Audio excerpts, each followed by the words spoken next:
Actually had two other named storms. Julian is a post-tropical storm now. Kate is a weak tropical storm, and it looks like it both will just meander development in the next few days, but that far out, plenty of time to watch it, and right now none of the models. An isolated shower by Sunday and into early next week. All right, thank you so much, Chris. I like the sound of no rain. Yeah, no rain and maybe a little less humid. Oh. That will make cleanup efforts a little easier to bear. Well, also not having power a little easier to bear right now. That's true. You know, maybe I don't know if we're getting quite to open your windows, but it does look like it'll be, you know, reasonably more comfortable outside for early September. Right, not sweat through your clothes in 5 minutes. Right. Well, I still do that, but yeah. Yes, you do. I do. We could tell. I'm a beast. Just kidding. All right, thank you, Chris.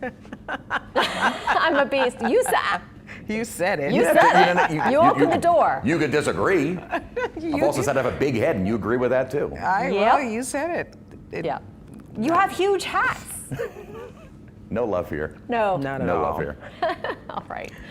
All right. Little levity in our coverage. It's been a long, rough couple of days. It definitely has.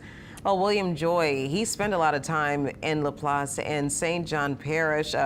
He joins us right now in studio, and we've been following your coverage from Laplace, and that's one of the areas where we've seen a lot of tweets of people that needed assistance, that needed rescues. And the last time we checked in with you, someone was actually in the process with the National Guard of going through the community to do rescues, right?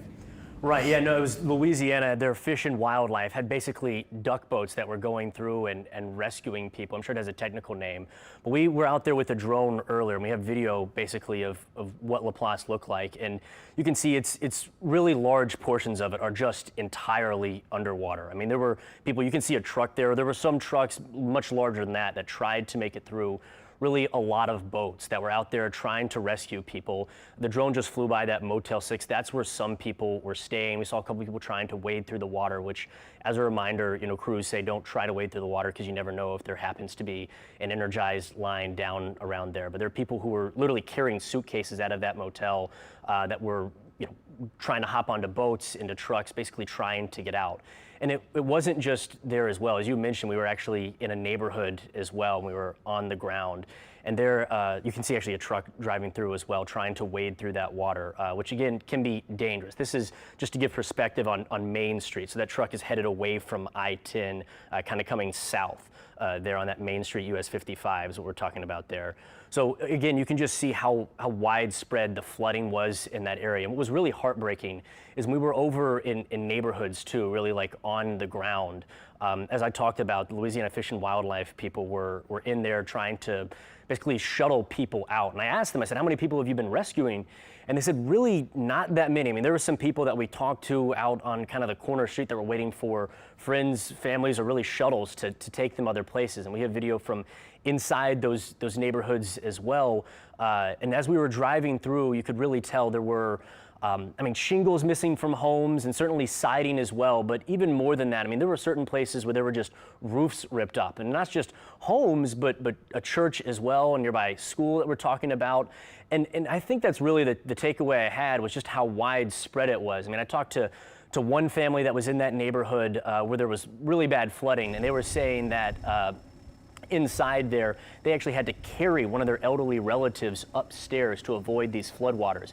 Believe it or not, the water has actually gone down a lot from where it was earlier in the day. The family said several feet, and that's one thing we noticed as we were riding through. That's actually the mom that I was talking about earlier that had to be carried upstairs. So you could see as we were riding through, that water line like 3 feet up on front doors. So you're seeing right now these images from this neighborhood. Picture this several feet higher. Now, as I've talked about, you can see some of the damage to homes. One man that I talked to said that he was on a tabletop with his family trying to stay above the water. And what was frightening, and we saw these reports on social media last night, was a lot of people didn't have cell service. And if they did, it was spotty, and people didn't know. I mean, when water starts coming into your home, you don't know, oh, that's gonna stop after a couple feet. I mean, it was really rushing in at some points, and people got, you know, incredibly concerned. I mean, fearful is what they said. And the damage, again, just really widespread. And I'll be honest, I mean, that was really my takeaway from driving around all day You know, we started the day in Lower St. Charles Parish, right, in Des Allemands, and just driving around and seeing just how widespread the damage was. And there's not one place where you can point to and you can say, oh, this place was really hit hard.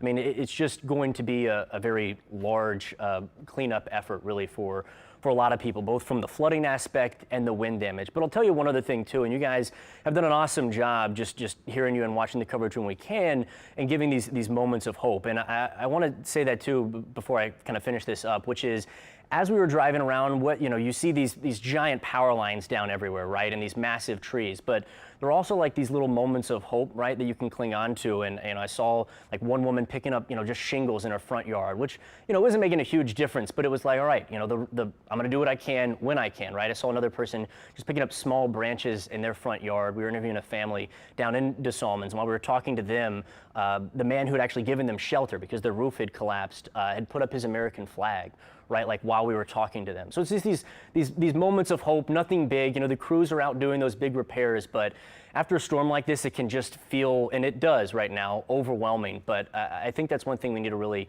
hang on to, is just the small moments, and we're going to get there one step at a time. The humanity in people, Yes. and just the wonderful ways that we help each other and we come together. And unfortunately, these people have done it before. And we're looking at that video again, William. This is really spectacular flooding that we're seeing there. We last night had asked Parish President Hotard about the hotel, because we had gotten reports that hotel had needed evacuations, and she couldn't confirm it last night because the weather was still too bad when we were on the air. But that's interesting to know that they actually did have people that they had to get out of that hotel. Also, we saw a lot of tweets last night. I don't know if you heard those particular rumors necessarily, about a bunch of people who were saying, I'm trapped in the attic, I'm stuck, I needed to be rescued. When you went out there earlier today, did you see many rescues like that happening? So yeah, that's what families told us, is they were literally in their attics. And I remember last night, as we were in a shelter, just seeing those tweets and getting chills and going out there and talking to those families. I mean, people really were in attics and second floors. And fortunately, the water, to my knowledge, I mean, in talking to people, didn't get so high that anybody was in I say immediate danger. Again, that's always relative, right? In the moment, it was very much immediate because nobody knew how high those floodwaters were going to get. Fortunately for a lot of people, it stayed basically waist high on that bottom floor, from what I gather from talking to people. But again, depending on where you were, how elevated you were, how close you were to the lake, the flooding was a lot different. And again, you see that pool of water, right? And we were showing that drone video earlier.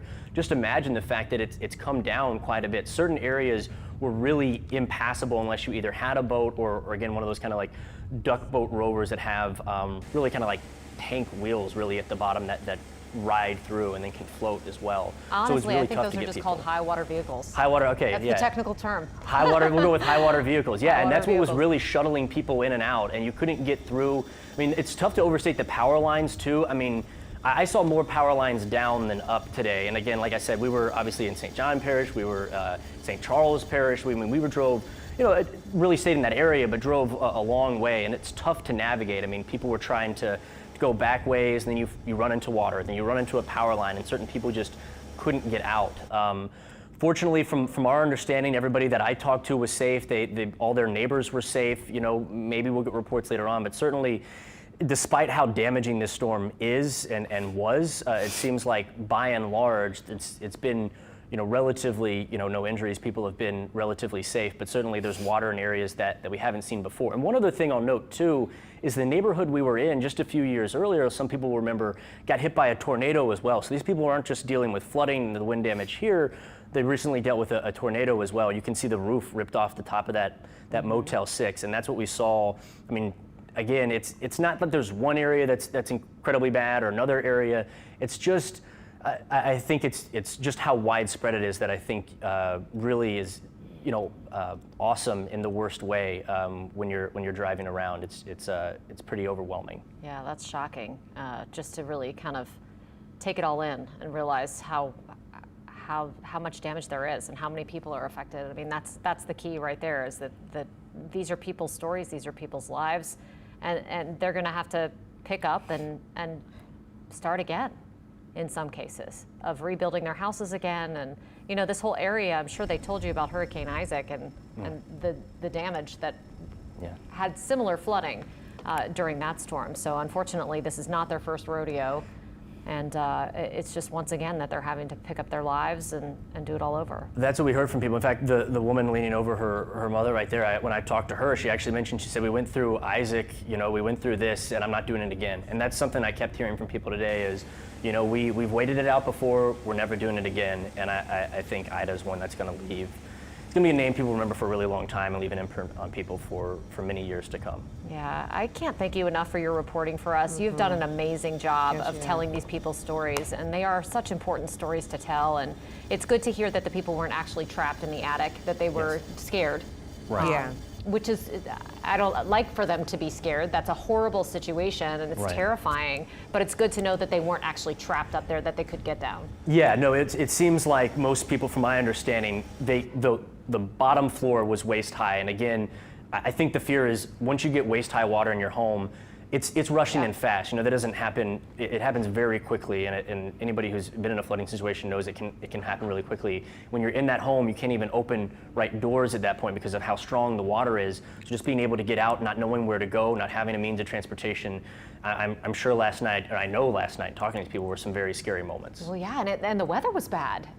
It was still pouring. They were still seeing those hurricane effects and you know, those bands from Hurricane Ida. So it's like, we don't know when it's going to stop. The rain's coming down, the water's coming up. I mean, it just had to be an unbelievably terrifying night. The one man I talked to talked about the winds too. I mean, that whooshing sound, right, that you can hear. And even when it starts to pick up, you're like, all right, now it's real bad. And then no, it's somehow keeps getting worse, right, for hours on end, it feels like. And then it just won't stop, right, even after it changes directions. That's what they were saying, actually, one man was saying is, at the beginning they just heard the wind, right, but then all of a sudden when it changed directions is when a lot of the water came in. He said it came in, he described it as being in one of those wave pools, right, at like an amusement park, that's the type of water that was rushing into the home. So again, just frightening moments for those people, but fortunately everybody that we talked to, okay. All their friends, their families, their neighbors, okay. And that's one thing that we've talked about all day, but I'll reiterate here, was cell phone service. I mean, people just weren't able to reach out to people, which has been frustrating all day, and hopefully, thankfully, you know, we've seen a little bit of progress from AT&T and Verizon throughout the day, which I know for that entire area. I mean, when I was out there, I had no bars, no cell service at all. Wow. So these people were trying to communicate with loved ones, yes, we're okay, and that was really tough. This really speaks to the fortitude of our people, I have to say. Yes. I mean, they've been living a pandemic. They've gone through these other disasters. They're going through this again. I mean, it's just heartbreaking to think about, but you also have to kind of let that sink in, that, you know, these are some incredibly strong people who are gonna get through this. We know they're gonna get through this. Absolutely. Yeah, and thank you so much for your reporting, William. We appreciate it. There'll be some more breaking news from Southern University of New Orleans. Now, they say it will be closed and all classes will be canceled until the power comes back on. Now, students who stayed on campus right now, they're being taken to the Baton Rouge campus. So, of course, you want to get in touch with your families. Yeah. We also got an update from CLECO that we want to tell you about. 100% of homes are still without power in Washington Parish. No surprise there.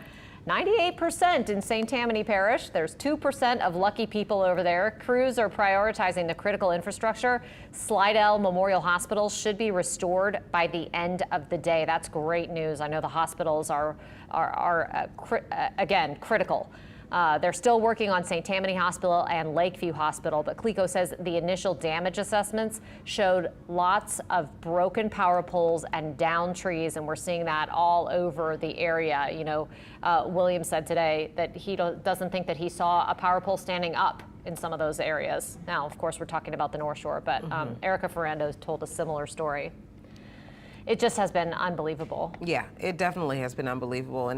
And it's just looking at the forecast that Chris just gave us, 90 degrees. And I was trying to pull up something Alexandra just actually shared with us regarding the forecast, because hopefully we can have some relief after this week. She said the next couple of days will be hot and humid. We heard the same thing from Chris, but for those of us without power in the wake of Ida. But if you hang in there until the end of the week, we'll get a slight break in heat and humidity and some drier air filters on it. And that's what we're hoping we get, because when you're already in a situation where you're trying to clean out your home, or if you have any water damage or any damage to the roof, you're working on your house. A lot of people I saw out today were working on getting debris out of their homes, cutting down trees and doing what they can.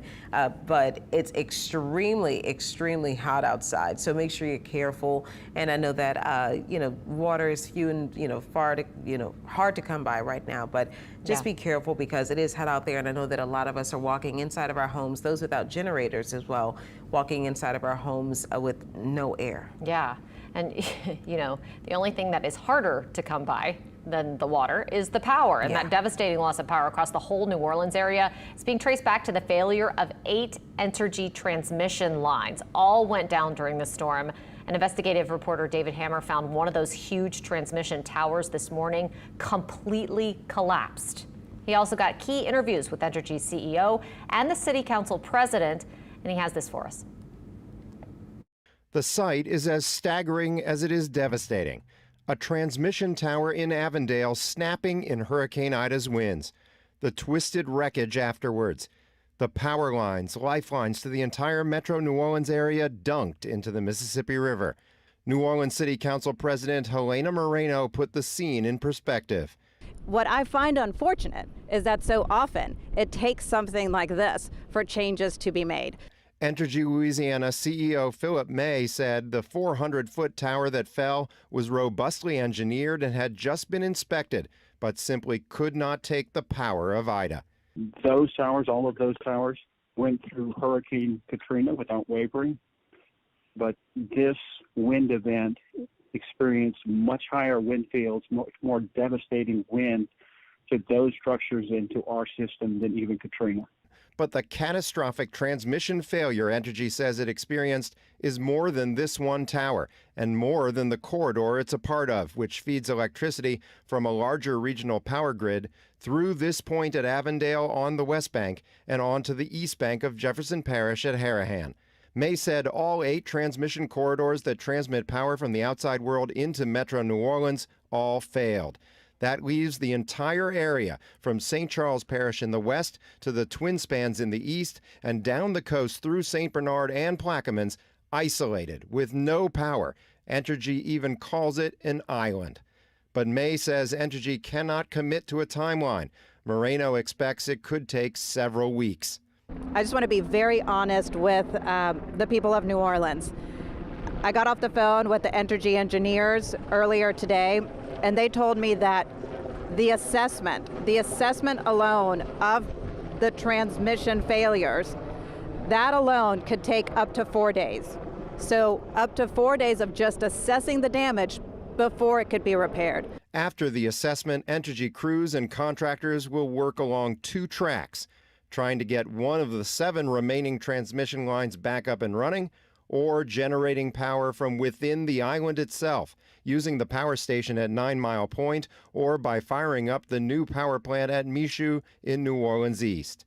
Also, can we get a line coming in from 9 Mile, one of the lines fixed here, and then potentially get 9 Mile powering New Orleans along with the New Orleans power station in New Orleans East? That would provide us over 600 megawatts of power in the city of New Orleans, our own little off-the-grid self-power generation to keep us afloat. This won't make us perfect. Idea, 600 megawatts is enough for essentially emergency services and things like that, critical services, not necessarily to power everybody's house. You got right? it. The New Orleans City Council regulates Entergy, allowing it to charge customers for the costs of a new power plant in New Orleans East and for hardening its towers and utility poles.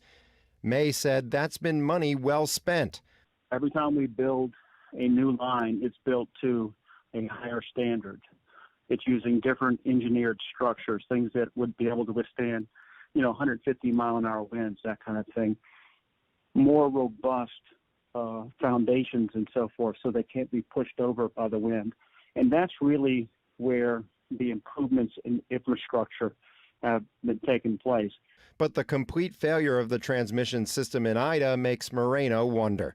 But for all 8 to fail, I just think that I'm I'm just wondering whether this could have been prevented, and that's what we're going to be looking into. So yes, the focus is on absolute restoration. That is what we're all about right now, but more will follow with investigations and getting to the bottom of how this happened and what can be done better by the company.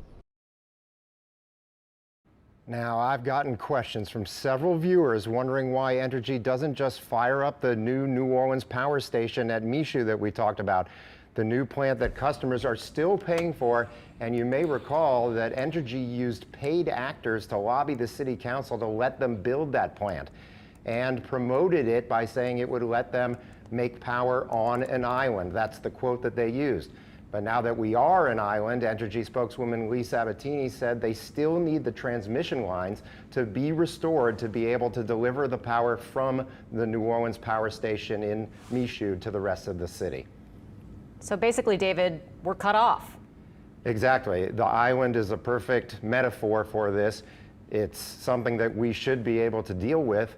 It's something that these transmission lines should be hardened to deal with, and they are not able to withstand this, and they all failed at once. So now there's this process on two tracks, one to try to restore the ability to bring in power from the outside, and the other to try to figure out if they can create power inside the island. Look at that damage to that tower. That is unreal when you look at it. It was staggering, and to hear Philip May talk about how this was a highly engineered 400-foot tower that they had just inspected within the last year and felt was strong and robust and had made it through all these previous storms. Now, it is kind of on the western side of things, closer to the eye wall, did take very, very high winds, but obviously, you know, whatever. And the other point that he made was they get money from these additional assessments that Entergy customers pay to harden their infrastructure, but they're not going to go and harden something that is already, in their estimation, at its strongest, most robust, able to take on high winds up to 150 miles an hour, but here it did not sustain. Yeah, clearly. I mean, it looks like it seems almost obvious that that was going to crumble given the damage to it. It looks mangled. Like really, it just looks very mangled instead of just like it tipped over. And I have to say that it's extremely rusty. I was there right next to it. You can see the rust on it. So again. And when was this built? I'm not sure when it was first installed, but he said that it was inspected within the last year and passed that inspection. The question is, should it have been hardened? Should it have been upgraded? If you look at the rust on it, is that a factor in it? And that's all going to go into the investigation of how all these systems failed. And to keep in mind, that's only one of the 8 entry points. All the other 8 entry points failed, not by toppling over like this one, but they all failed to be able to deliver the power in from the outside world. That's that MISO network that you hear about, or you might have heard about. It's kind of the mid-continent group that sends power in from the middle of the United States down to us when we need it. Wow. Yeah, it's like the regulating sort of overhead group. Exactly. That watches out for the power. And it's a sharing system. When something is needed, they would send it from those other areas to us. But it's a moot point because we could not receive it because all of these 8 points failed. Well, let's hope that they ask some tough questions about it, because this really is going to be the disaster after the disaster, this power situation. It is, you know, it can bring a city to a halt as it is right now. Exactly. This is going to be the key to being able to restore all the city services, and it's not just the city. Again, it is the whole metro area south of Lake Pontchartrain, essentially. All right. I mean, right now we have the hospitals affected, we have the airport affected, we have all of those key critical infrastructure pieces that are at a standstill. So anyway, thank you, David, for that report, and I'm sure you're going to have more in the coming days. Absolutely. From WWL-TV, this is continuing coverage of the Hurricane Ida aftermath. It is now 7 o'clock, and it is day 3 of our continuous coverage of Hurricane Ida. Yeah, thank you so much for watching our special coverage of the aftermath of Hurricane Ida. Now, after the devastation of Ida, like all major storms, people emerged to assess the damage to their businesses and to their homes and their lives. Yeah, one auto repair shop owner in New Orleans rebuilt after Hurricane Katrina, so he knew to keep his expectations in check. And still, what he found today was quite a shock. And as Mike Perlstein explains, it was a shock that he is determined to overcome. Major hurricanes dish out indiscriminate damage. Some people face floodwater. Others deal with wind damage. And still others emerge unscathed. And this was my first major remodel on the building.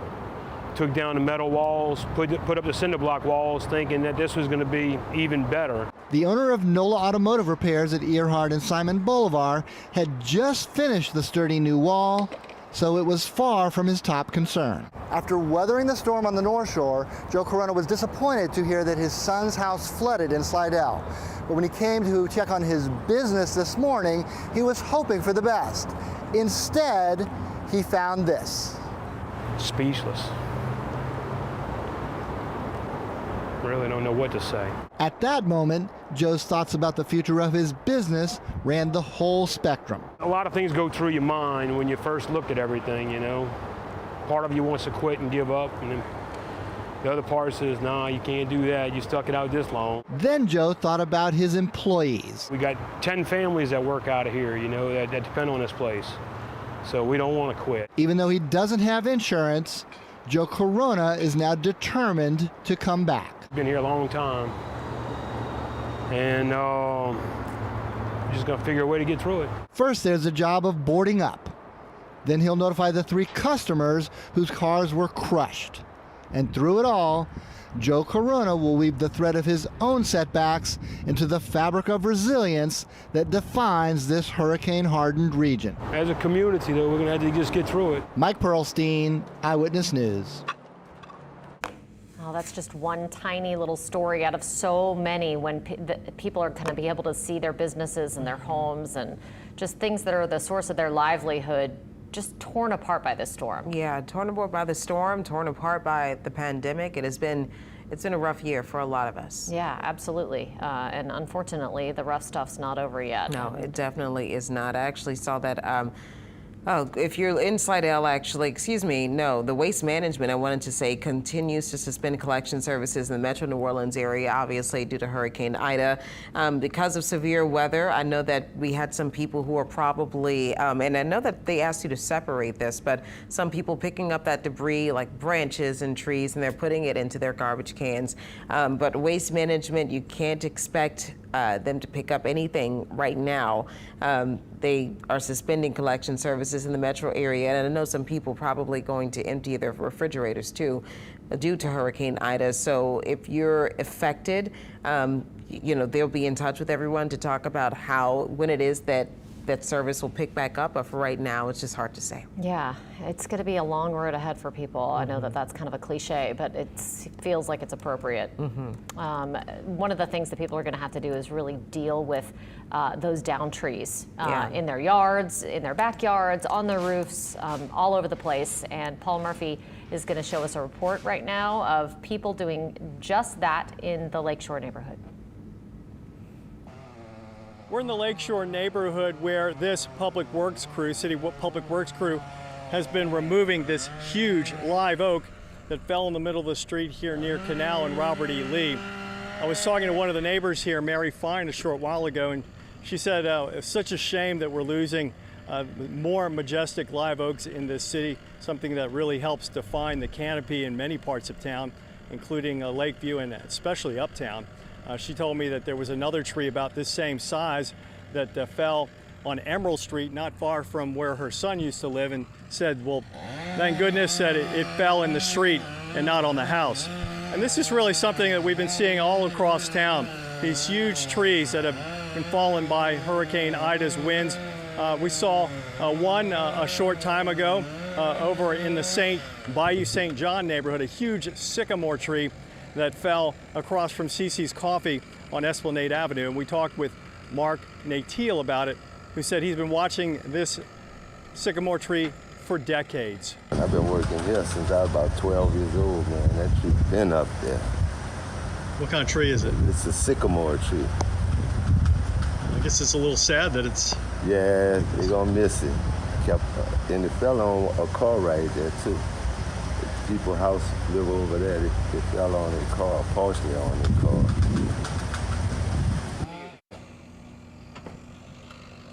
And as we've said, this is the type of thing that we've seen across New Orleans. So this is one reason why it's really still too early to get out there and do some sightseeing, because you still have a lot of trees like this, a lot of debris lying in the road. So be careful and wait till the public officials tell you it's okay to come out. We're in the Lakeshore neighborhood. Paul Murphy, Eyewitness News. Up a little.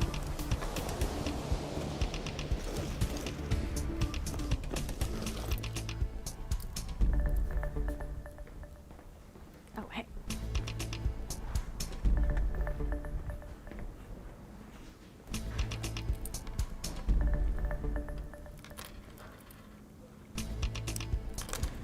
All right, we're standing by. I'm just looking to see.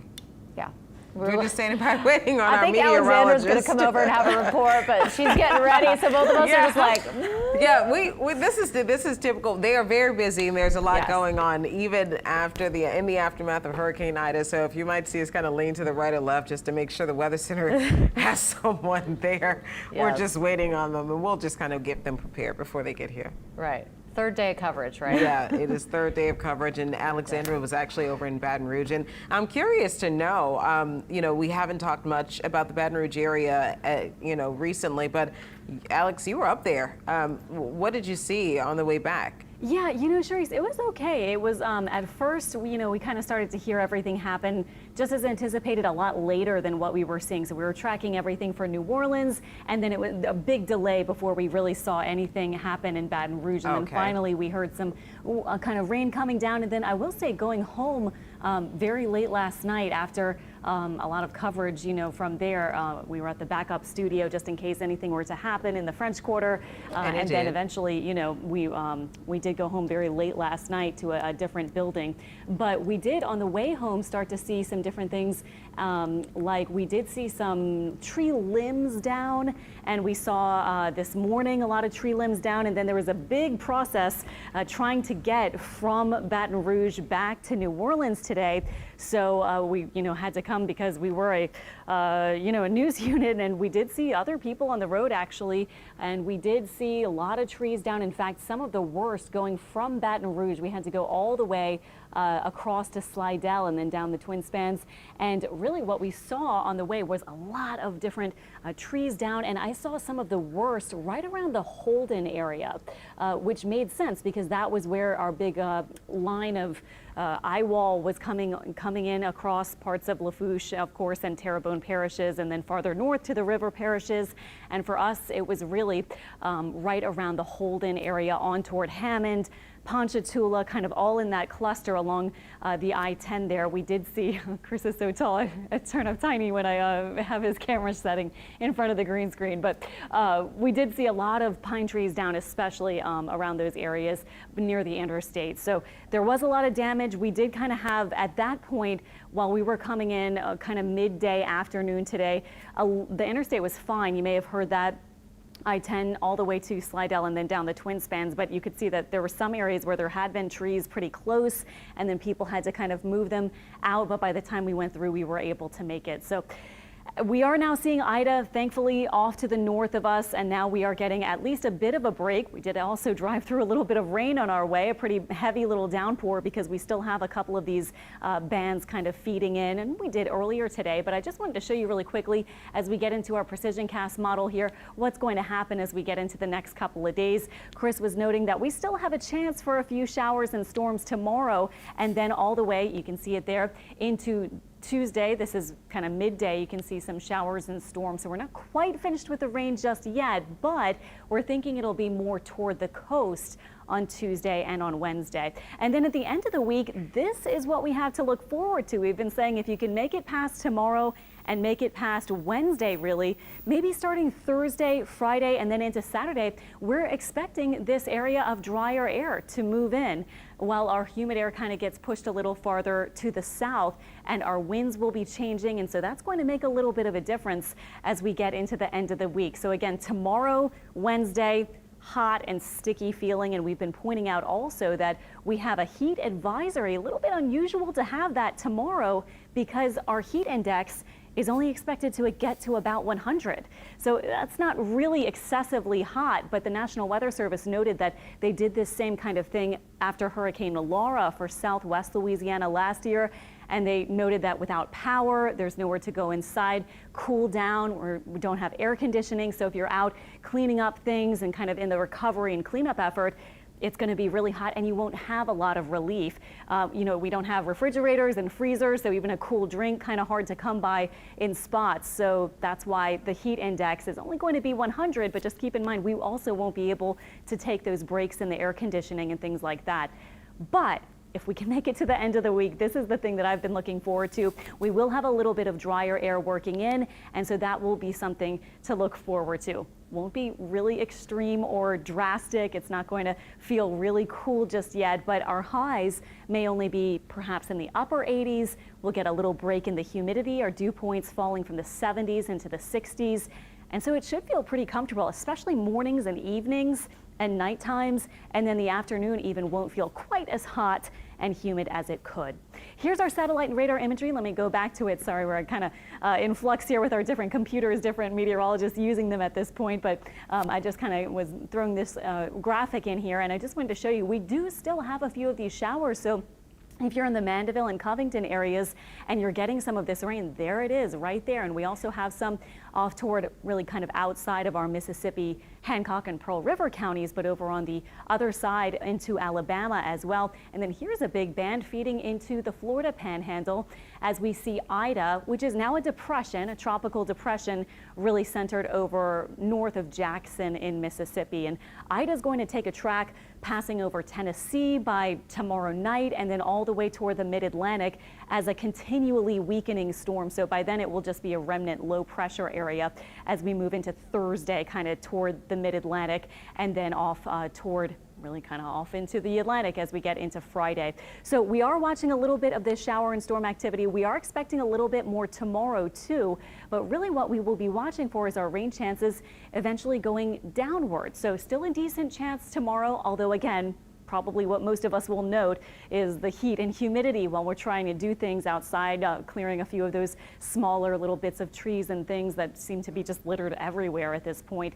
Tomorrow you can see, or Wednesday, our temperature is still kind of steamy, but then this is the point where it will start to be a little less humid, and that actually should trend all the way into the weekend. We'll be looking for a little less humidity, still kind of hot, highs around 90, but the feels like temperature or the heat index with the lower humidity may only be a few degrees higher than the actual air temperature.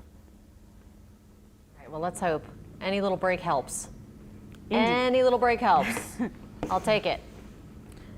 All right, Alex, thanks so much. And a quick question for you again. I know that we were talking about Baton Rouge possibly like getting some flooding. Did they get any flooding at all in Baton Rouge, you know of? You know, we heard about some rain bands, not that I remember. Okay. I'll look into it, but kind of what we saw around the area was really just, you know, some rain for sure. We definitely got some rain. It picked up a little bit, and we got some winds, and we did get some high wind gusts, near 60-mile-per-hour wind gusts, in fact, in Baton Rouge. But again, as we saw the eye kind of take that little more easterly path, you know, as far as I know, we didn't have a whole lot of widespread flooding across Baton Rouge. All right. Yeah, I saw some people, just friends, who had some damage from winds. So things in their backyard blown around, kind of like what you experienced, Sharice. Yeah. In your backyard. My poor backyard. I know, it's so sad. Yeah, by the way, I say my poor backyard because everyone knows that my backyard has been my pride and joy because I've been working on it like a maniac, and I always, anytime there's an update, new side, I come and I show Katie and Karen like all of the changes that I've made, and I was just about to make the final change of adding a little garden in the back, and you know, what can you do? Yeah. It could be worse. Is what it is. It could be much worse. And honestly, I didn't really like the trees around it anyway. So. All right. They came down. All that work. All right. Yeah. So one of the saddest and strangest stories that we've heard out of this disaster that we've been covering for 3 days now is the possibility of an alligator attack that cost a man his life in Slidell. Yeah. Erica Ferrando is following that story, and she's joining us live with some new details about that. Erica? We're starting to learn a lot more about what might have happened out here. We are on Avery Drive in Slidell. This is very close to the lake. You can see the water behind us. That water is obviously very high right now, but we are learning that an alligator may have attacked a man out here, and now detectives are not able to locate his body. I have Captain Lance Vitter with the St. Tammany Parish Sheriff's Office here to give us a little more information. So Captain Vitter, first of all, thank you. I know your detectives have been out here all day. Tell me what they're telling you. Yeah, they've been out here for 4 or 5 hours, and they said they were called initially about a gentleman being attacked by an alligator.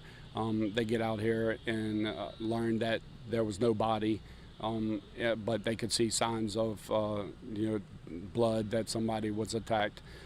So they've been investigating it thoroughly. We had the boats out, the high water vehicles. The water is about knee deep, they said. And when they got out, the gentleman that was attacked by the alligator, his spouse was the one who reported it. She was, present, and they started their investigation and their interview with her, and they still, unfortunately, have not been able to locate his body as of yet. So we're not, this is not a confirmed death, to clarify. Right now it's a missing person investigation. Yes, unfortunately, with the body is one of the most, if not the most important thing of a investigation concerning a death. We don't have a body, so we can't officially classify this gentleman as deceased, and he was a 71-year-old gentleman. So it's an ongoing investigation.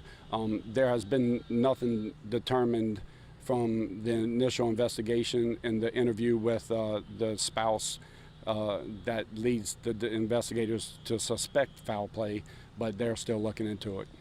But according to the wife, he was in his shed, just maybe either trying to get something for the generator or checking on tools. What did she say regarding that? It's a raised house, and it's surrounded by marsh and the wildlife refuge.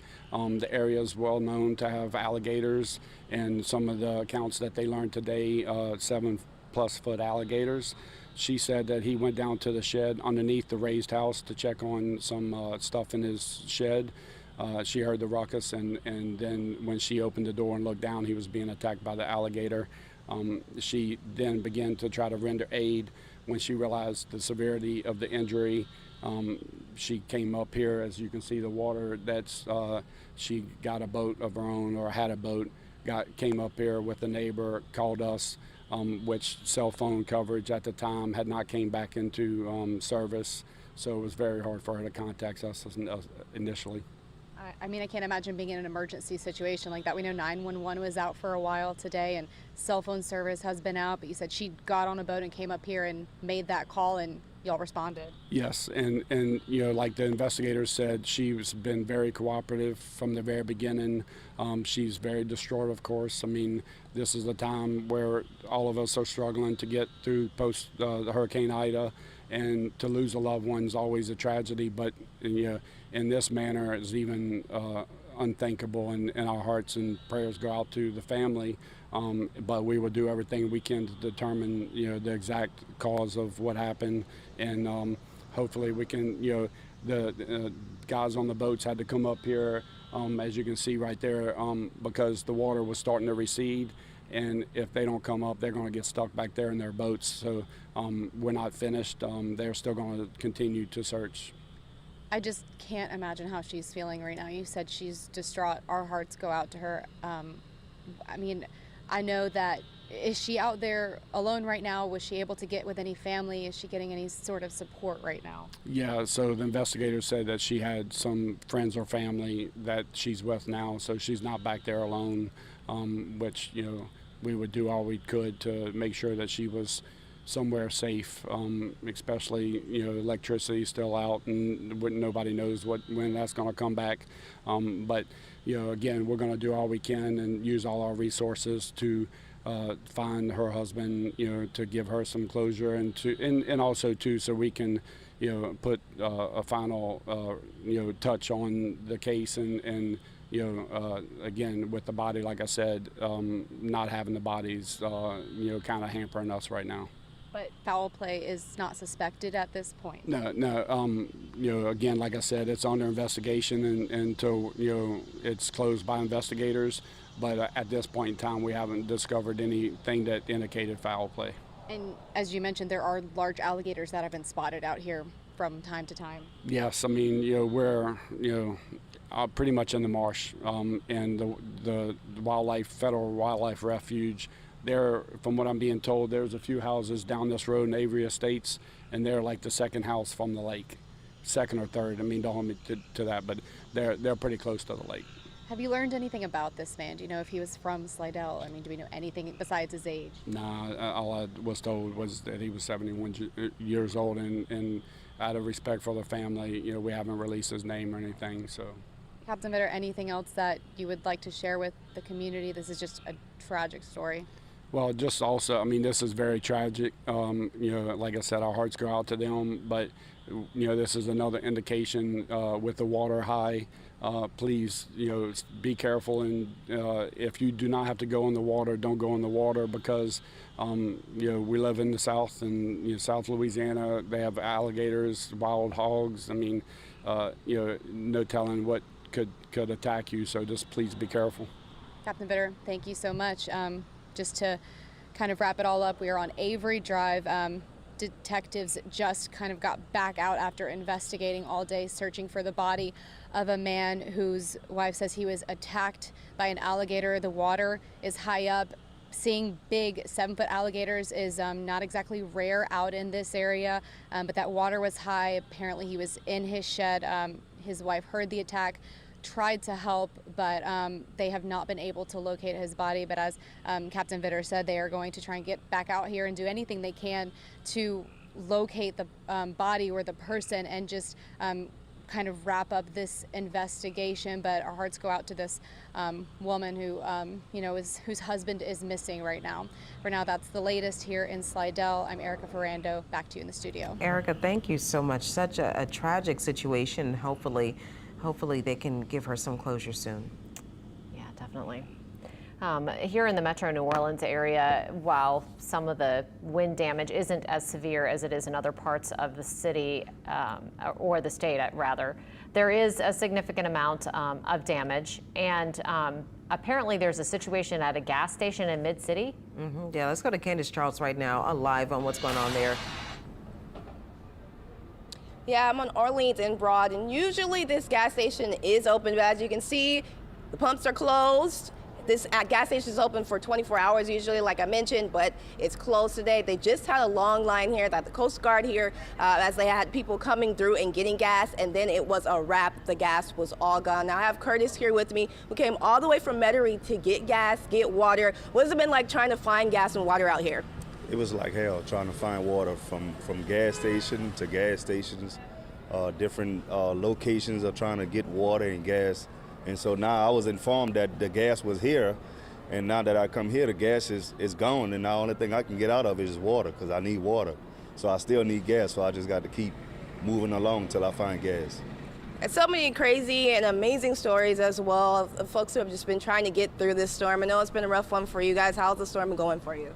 Well, pretty much right now, we just starting off. It's still early. We got the generator, we got water, and I got electric. I got a couple of gas cans and stuff to keep me going for maybe a couple of days or a few hours. So I don't know how long. So right now, I'm just on my way, just trying to find more gas to keep surviving this storm right there. Now, you tell me you just came back from Dallas as well. You've been gone for a little bit after Hurricane Katrina. Yes.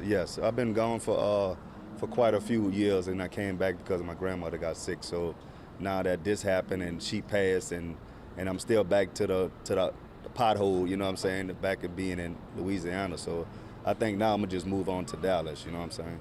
I can't live here. Okay, well, we hope that you remain safe out here and just take your time trying to find food and water. Curtis, thank you so much. All right, thank now, we have been told that there is a gas station everyone is being directed to a couple of streets down on Orleans and Orleans and Claiborne. But we've been told also that it's really long lines there. We're going to go try to swing by there and check it out for you guys as well. Right now, looking for food and gas in the area, as in many parishes, is really difficult. So you want to try to be safe, folks, and just go ahead and take your time and stay at home if you can. For now in Orleans Parish, I'm Candace Charles, Eyewitness News. All right, Candace, let's hope people keep level heads in this situation. I mean, it could get out of control quickly. Thank you.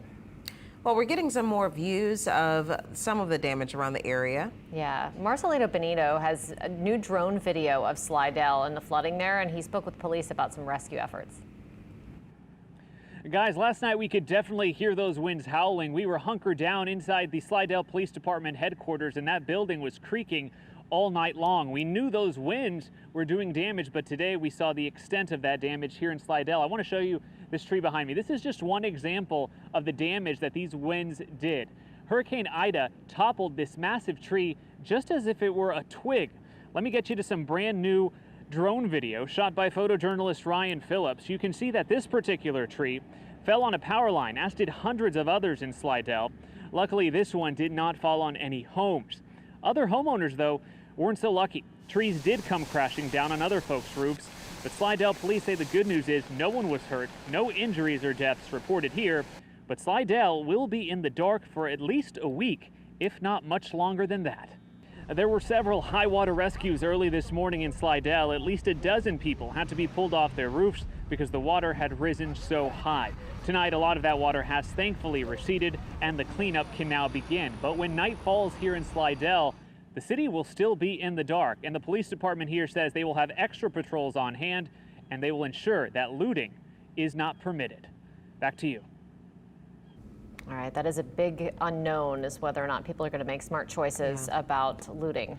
Yeah, the NOPD actually just put out a message, and Mayor Cantrell actually put out a message as well addressing the issue of looting. Sometimes it's unfortunate that it may happen. We haven't heard of any reports of it happening now, any confirmed reports at least of that happening right now, but they do say that the NOPD would be on patrol, as well as the sheriff's office, for any looters. Actually, I think they've made some arrests already in New Orleans. Okay. Yeah, it's not happening. It's not a widespread problem. She made it clear, she wanted to make it clear it's not a widespread problem, but they did have a few issues with it, and they've already made some arrests.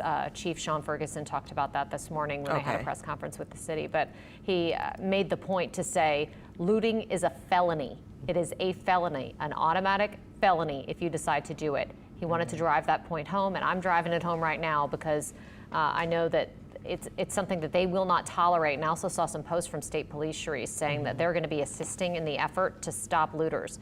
So they're doing a looting deployment, Chief Ferguson said, to make sure that it doesn't continue to happen and that they nip it in the bud. All right. Well, of course, we'll get more information on that, and we're standing by. I believe that we may be waiting on a press conference to begin.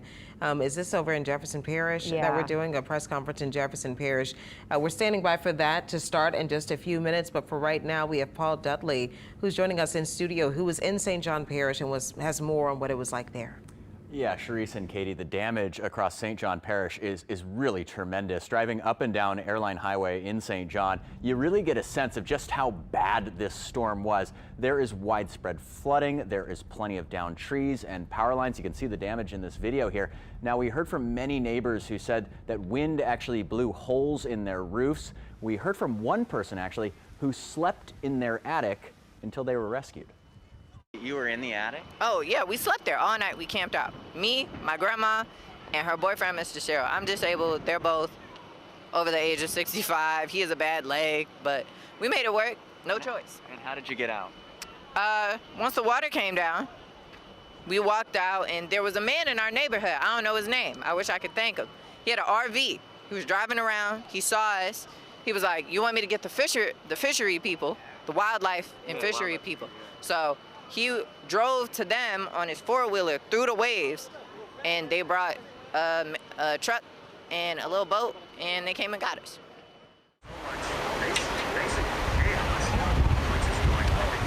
Now, officials are doing everything they can to help those in need. They've set up an evacuation meetup spot of sorts at the New Wine Christian Fellowship Church off of Airline Highway, but it is still unclear when people might be able to return to their homes. Back to you guys. Okay, Paul, thank you.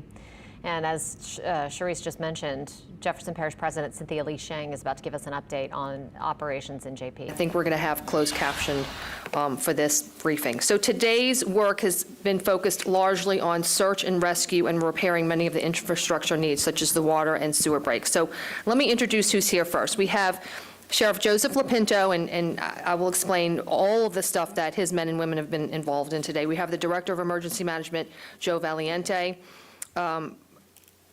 Director of Public Works, I think Mark Drews was called off right now for another issue. Chief Administrative Assistant Sarah Babcock, our Chief of the East Bank Consolidated, Chief Dave Tibbetts, our Director of West Bank Fire Services, Brian Adams. He was very involved in the Lafitte rescue. I think he's still there now.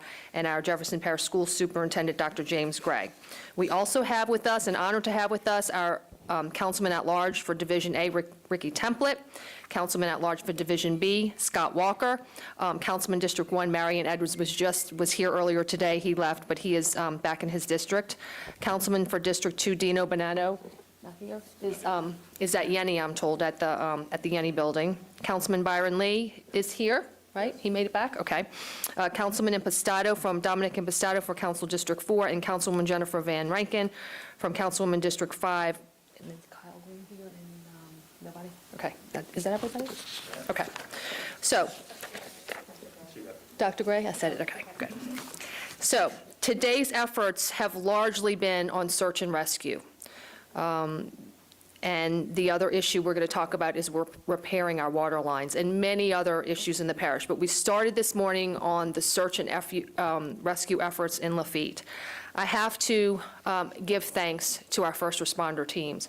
We were embedded with many of these folks throughout the night. They were planning this mission. They were working it. They were waiting for sunlight to get out there and do their work. And I am personally very proud to work alongside of these departments and the efforts they made today.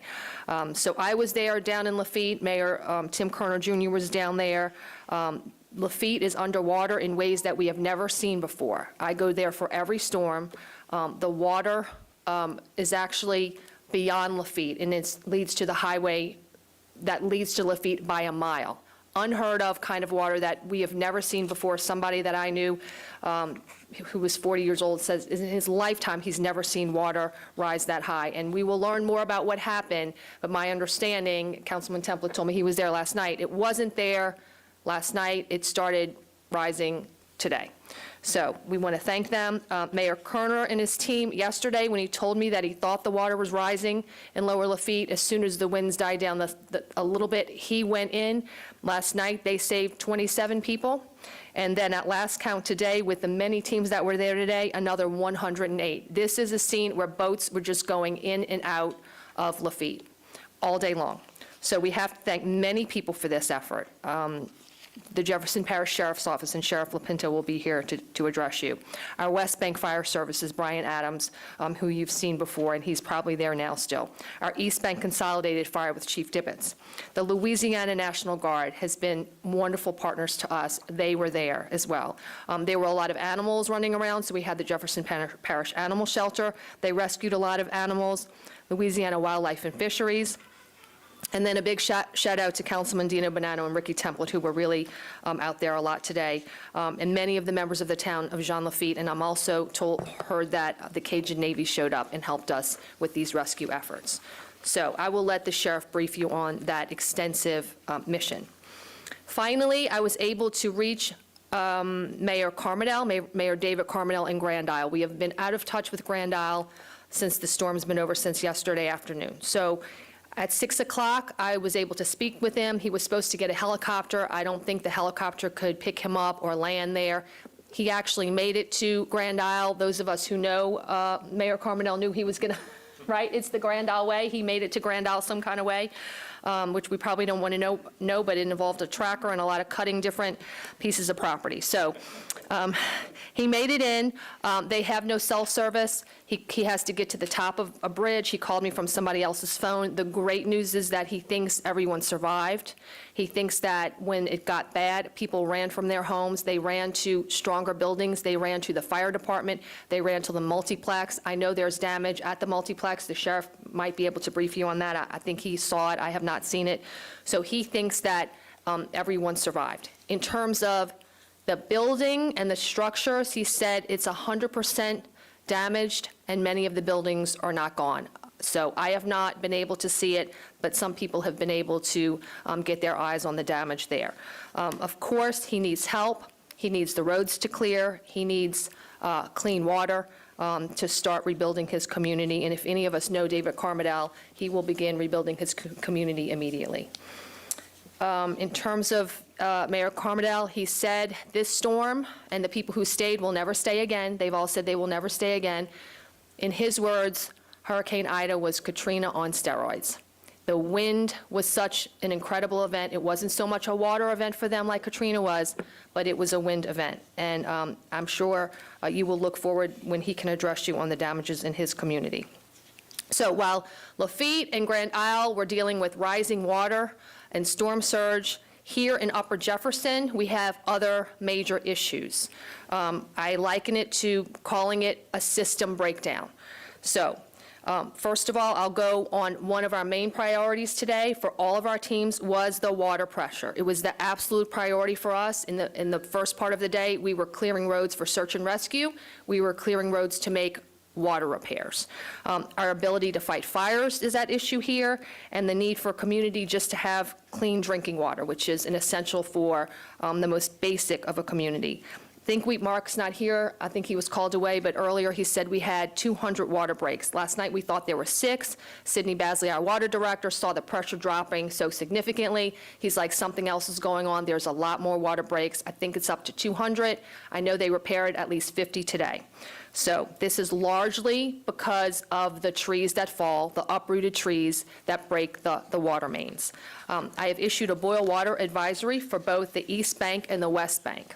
What does a boil water advisory mean? It means you have to boil or use bottled water or boil the water for drinking, for ice making, for brushing your teeth, for washing dishes, and for food preparation. So the other issue we're facing is electricity, and Patrick Hamby is usually the representative for our electrical department energy, and he is not able to be with us today, but I did get a message from him. Essentially, we are 100% out of electricity. As you know, a very large transmission tower near Avondale collapsed that served Orleans and the East Bank of Jefferson Parish, but if you drive around, you can see poles in all neighborhoods that need attention. So Entergy is now going through a damage assessment portion. The damage assessment portion of the restoration process. They'll have this assessment done in 3 to 5 days, which will include the initial estimated restoration times for general geographic areas in the parish. A key factor in this assessment process is looking at critical facilities such as hospitals and nursing homes. In terms of telecommunications, as those of you know who have been trying to reach everyone, this is very spotty. Our level of communication is extremely limited. So obviously, those of us know that sometimes we're able to make calls, sometimes they go through text, sometimes they're not going through. So I was able to be on a call today with the White House, and I know there were some agreements signed at the FCC to have these agreements between carriers so that you could get on a line that even you're not a customer of one carrier, you're able to use another carrier's line. So that is being done at this time. Okay, the next issue when I talk about a broken system is our sewer system. Our sewer system in Jefferson Parish relies on electricity at the lift stations. We're asking everyone to limit the amount that you put into that sewer system. We're talking about washing dishes, washing your clothes, taking your baths. This is about limiting your water usage. I'm told some areas in the parish don't even have running water, but it's about preserving your water and not putting too much into a very fragile system. We all know on rain events, we can easily get sewer backups in our neighborhoods, sometimes in our homes. So this is the issue we're talking about. It is very fragile right now, so we need everybody to cooperate with us and minimize that usage. The next thing I'm asking, and if many of you are watching Facebook Live, I don't know if people locally can be watching this, but if you're away from home, Many of you have evacuated, and we're glad you did, and you're probably glad you did. I know you're anxious to be here. I know you're anxious to check your homes, but we are asking that everybody not come home yet. We cannot provide you the modern amenities that you're used to. You are more comfortable where you are. We have a very fragile, a very vulnerable community. You heard me say we have no electricity. You have a boil water advisory. We have problems with the sewer system. On top of that, remember, our hospital systems were already at capacity. They were overworked with staffing issues, capacity issues due to COVID. Now these hospital systems are relying on generator power. They're concerned about clean water. The gas station nearby, that was one of the few gas stations open, the line was 5 blocks long for this one gas station. And I'm told that no stores are open. And when I was driving around today, I did not see anything open. So this is not the community that you left. So we're asking that you stay away until you get further notice. And I promise you we're working very hard so that you can come back. Okay, I'm talking in conjunction with our sheriff. We have a curfew in effect now. It is in effect now until 6 a.m. Tomorrow, we're going to do a nighttime curfew from 6 p.m. to 6 a.m. For now, offices are closed. Our government offices are going to be closed through Friday. We will continually update it. Garbage pickup is suspended tomorrow or through Wednesday, I believe. We were trying, but garbage pickup is suspended tomorrow and Wednesday. Transit will not run buses, or paratransit will not run tomorrow either. They're assisting with evacuations. Services are going to resume once the debris is cleared and the street lights are operational. Dr. Gray will give his update on the school systems, and I'll let him do that. So many of you understand when this Hurricane Ida hit us. It hit us on the 16-year anniversary of Katrina. Many people who worked Katrina are here with us working this storm. And many people are commenting about how we were so much better prepared to handle this storm than Katrina, that we learned lessons for Katrina that benefited us now. That is certainly the case in the building that you're standing in here right now at the EOC. We were able to stand here. Our teams were able to strategize so that when the sun came up, everybody knew where they had to go, but we didn't have to worry about if we were safe or not. We were in here during the storm. From our pumping systems, our pumping stations, our levees that are higher, we're so happy to know that all of the levees held. The system worked as designed. The safe houses were there. They had people in it co-located by the pumping stations. So the investments our taxpayers have paid into a drainage system and all these improvements, and had we not had these systems in place, I do believe we would have had much more loss of life and much, much more to repair. So I know we have been through a lot as a community. I know sometimes I think we're feeling like we're tested. But make no mistake, we are battered, but we will not be broken. I've worked alongside incredible teams, these people behind me, but so many more teams, our mayors, so many other partner agencies. We have had people come in from outside communities to help us. We are as determined as we ever have been to build back stronger.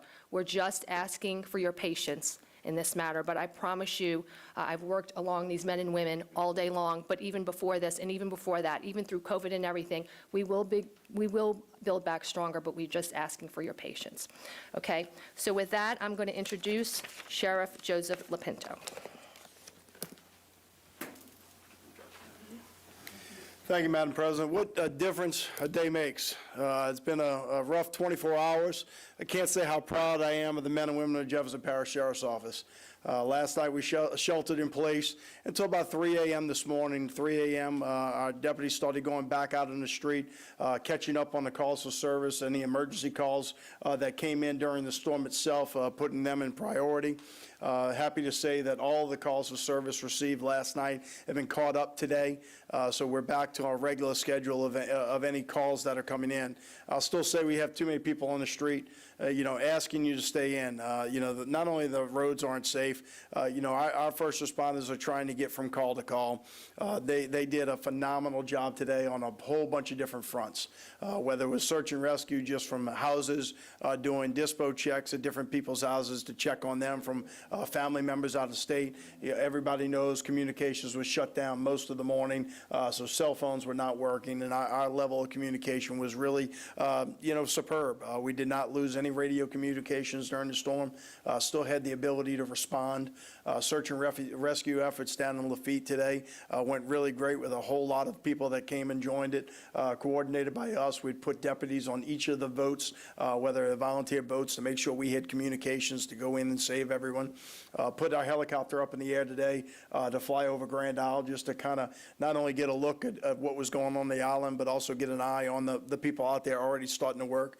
Looks like some of the people that stayed in Grand Isle, they're already clearing the roads. They had front loaders out trying to clear it, giving us a thumbs up, and heading on back. The multiplex complex there is pretty much intact. They may have had a little roof damage, but it held up as expected. Haven't been inside of it yet, nor have had communications, but from the air, it looked like it held up intact and was able to house them during the storm itself.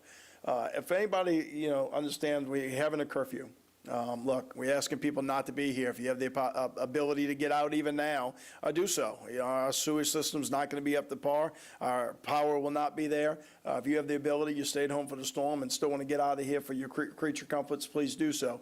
But your property is going to be safe. We have not had any massive looting calls whatsoever. We've probably had a few isolated incidents of thefts, but nothing that is widespread by any means. As you know, living in Jefferson Parish, if you call the police, you're going to get a fast response time. Well, the reality of it is right now, you're going to have a 30-second response time. I have more deputies on the street than I know what to do with.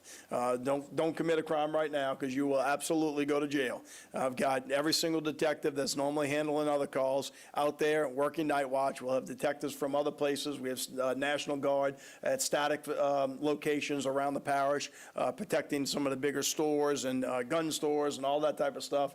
If you want to commit a crime, go someplace else, because there's no chance for you to do it in Jefferson Parish right now. My jail is still open and taking reservations if you need it. My thoughts to the people that are outside, looking in, trying to figure out whether they need to come back. Be rest assured, look, isolated incidents can happen, but we're going to do our best to make sure we protect the residents of Jefferson Parish. There's enough people here to keep an eye on the community, and we'll be able to respond to any calls that are needed. Thank you. Thank you, Sheriff. Is Joe back? Yeah. Okay. Our Director of Emergency Management, Mr. Joe Valiente.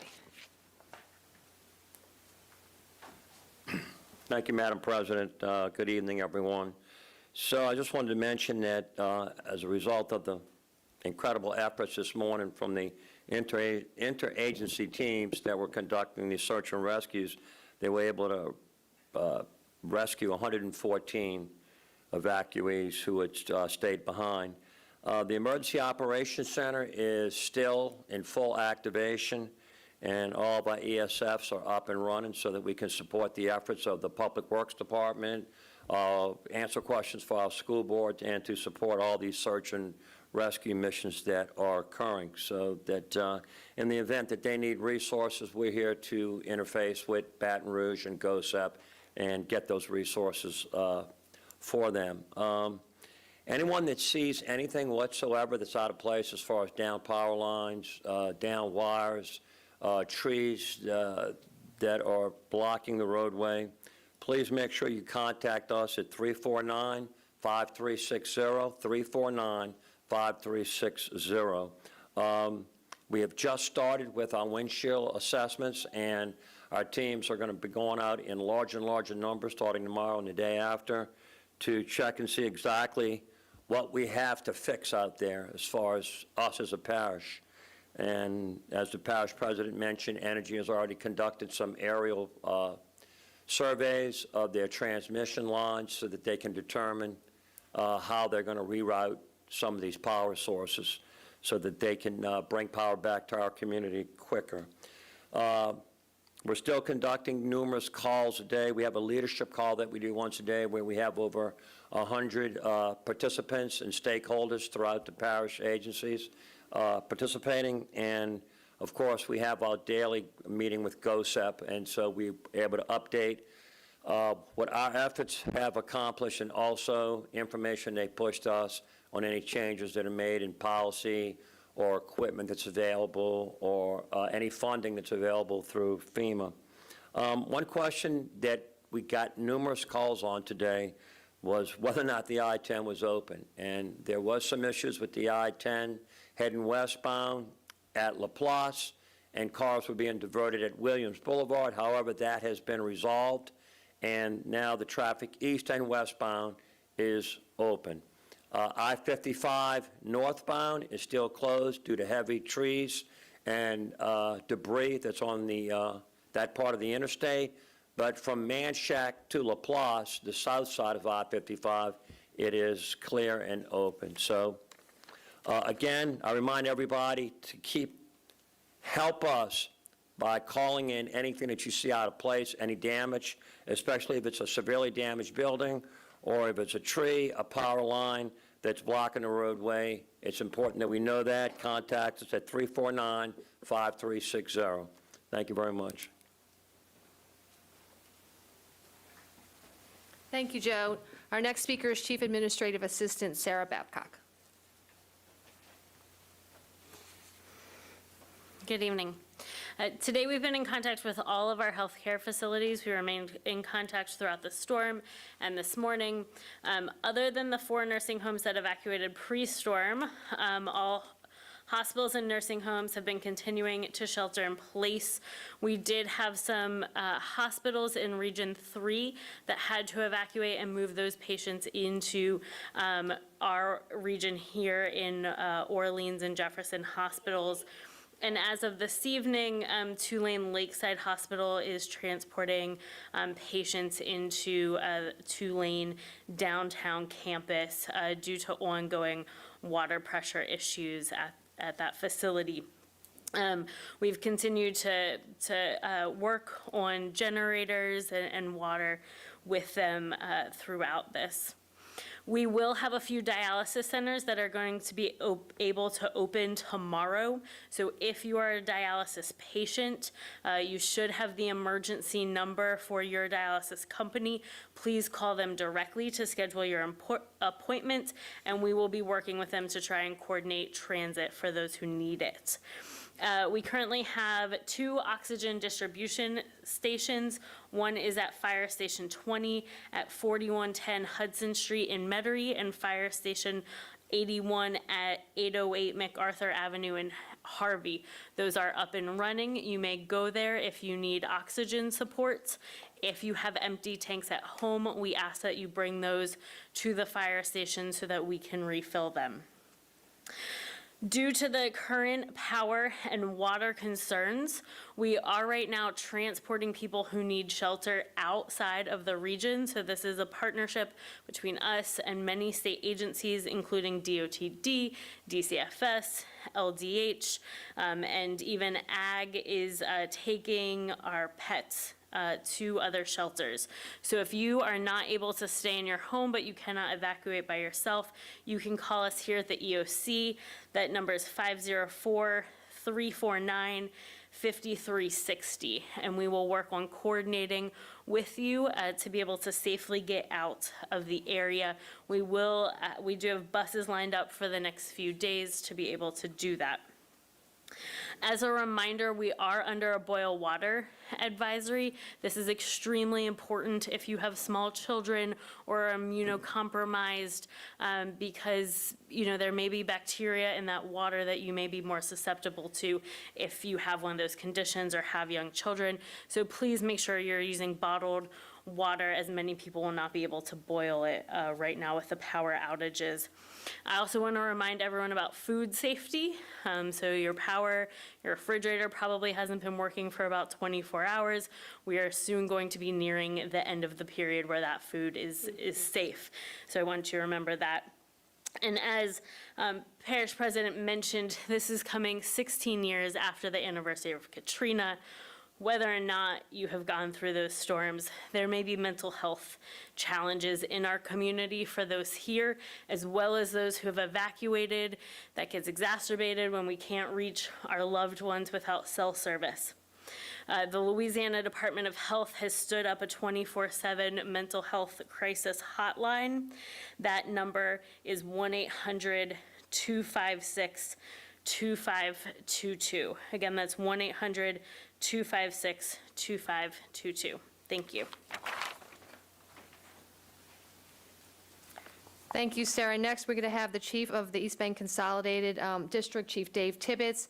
Normally, he's joined by our Director of our West Bank Volunteer Fire Services, Brian Adams, but Mr. Adams is still in Lafitte. When I left a little while ago, he was still there, so. Thank you, Madam President. Good evening. I get to be the tall guy this time. Brian's not here. I want to thank everybody for their patience that they're having with all of us, with our responses and all. We're trying to do as best we can. As the sheriff said, I want to take the same time and thank the members of the East Bank Consolidated Fire Department for such a wonderful job. We've been called out in the last 24 hours to a high number of calls. We have what we call stack these calls. We do a triage on them, and of course we go to the calls that we think we need to go to. Yesterday afternoon, in the midst of the storm at about 2:30 p.m., the East Jefferson Fire Department went out to a fire. Unfortunately, it was not with a good result. We lost a structure due to a lot of complications. We responded to another structure fire today. And we've had numerous calls for service that we've taken that stack and gone through today and made sure we visited with each one of those addresses. As you know, when I get up, I like to talk about generator safety. Unfortunately, I have to report that we did have one individual burned while refueling a generator. So again, I'll go over it.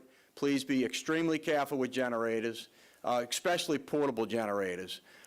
They need to be fueled when they're cool. So it's okay to let that generator off for a time period to let it cool off. 30 minutes is probably enough. You know, you put your hands by it. If you feel heat still coming off, then just don't do it. It's not worth it. Wait longer. It needs to be away from your house. We've had a couple of calls. We walked into one house with 2 elderly people, and our meters that we checked carbon monoxide with went to 100%. So fortunately, they called us, and we got them out, and it's very simple to fix. We take them outside, fresh air fixes it. We were able to check it. That was with a fixed generator, too. So even those with the wind blowing the way it was allowing the vapors to get back into the house. So again, please be careful. Be careful refueling them. And if you have any questions, if anybody has any questions, please reach out to us at the department, 736-6200, and we'd be glad to help you with that. So again, we want to thank everyone. Please, I want to say it too, because I've seen a lot of problems today with the people out. Please stay in if you can. Give us our room to exercise and do what we do. We really appreciate that. So thank you very much. Good evening, everyone. I just want to echo some thank yous to. I was behind you. So the sheriff and a great partnership today with the rescues, Dan and Grand Isle, Wildlife and Fisheries, West Jefferson Ambulance Service, the National Guard. We really had a good day and saved a bunch of people, and we had some really smiling faces when they were coming out of that water today. So again, thank you, Sheriff, for your leadership with that mission today. We're going back out tomorrow to continue that mission and see if we can convince some other people to leave, because there's still some people back there that are in some waters, and the waters are still up. So again, thank you all, and I appreciate it.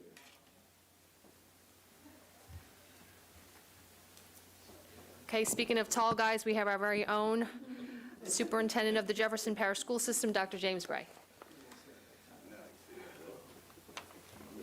I was wondering how long he was going to hold that title. The last time I was here, I talked about the age of our facilities, and this storm actually put our facilities to the test.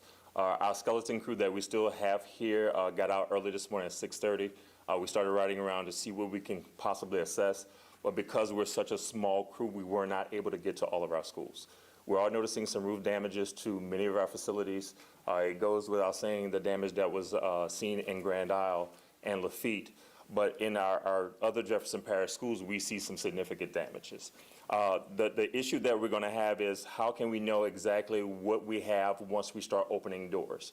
Again, once we start getting people back inside of our district, and we're kind of encouraging people not to come back at this particular time. So that can be a very, very slow process. So the things that the district, the parish is feeling as a whole, the school district is going to feel the same things too. So as long as we don't know exactly when power is going to be coming back, what the water situation is going to be coming back, it's going to be increasingly difficult for us to be able to establish a timeline for which we're going to be able to start educating our kids again. What we want to do is start educating as soon as we possibly can. At this particular point, all school-related businesses and activities are closed at this particular time, and then we'll make sure we communicate with everybody continuously to let them know exactly when we will be reopening. We think our biggest piece to all of this is going to be constant communication with our parents, our families, the parish as a whole, keeping contact with the parish government to make sure that we get timelines when those things are established. But we know so many things have to take place. Again, the parish president talked about we want to make sure that we encourage people not to come back at this time because our system is broken and we don't want to put too much stress on it. That includes our teachers, our families, our administrators, our staff. And so because they are not in the vicinity, this may take a little bit longer than what is expected. Most people think that once the weather clears, everything just starts clicking back the way that it was prior to, and that's not necessarily the case. And then when you're dealing with 50,000 students, it becomes increasingly more complex. And so when we're riding around and we're seeing roofs peeling off or that have peeled off, we're trying to figure out what's the best course of action or what we can do to remedy that situation as quickly as we can. So when the other issues like electricity and water pressure gets resolved, we're ready to go. We did send our technology home with all of our kids, but in the haste of leaving, some of them didn't even bring them with them. So remote learning is going to be a challenge. We will use that as an option if necessary. But on conference call with board members today, that became a challenge because of some of the connectivity. So although we have the devices able to accomplish this, the infrastructure may not be able to handle it. So those are the things that we're looking at. We're going to continuously talk to our board members, talk to our administrators, get as much feedback as we possibly can. We're trying to assess where they are right now across the country to see where we can try to start leveraging when they are returning, so when we can start opening procedures for our schools. I do have to say, I have to say thank you to our board members who are still in town. Because we're such a small crew and can't get out to all the schools, board members are actually getting in their cars and riding around to try to determine where they can see visible damage and reporting that back to our operations team. My operations team is really working hard. We really want to try to get our kids back into our buildings as safely as we possibly can so we can make sure that we continue to give them the great instruction that we've been giving them all this particular time. So thank you so much. Thanks, Dr. Gray. Our council offices, I know, as soon as the sun came up, they and their staff members started driving around their districts as well. So I want them to be able to give you an update on what they saw in their districts. So we'll start with our council chairman, Councilman Scott Walker. Thank you, Madam President. Driving around the parish today, it's hard to wrap your head around what you see.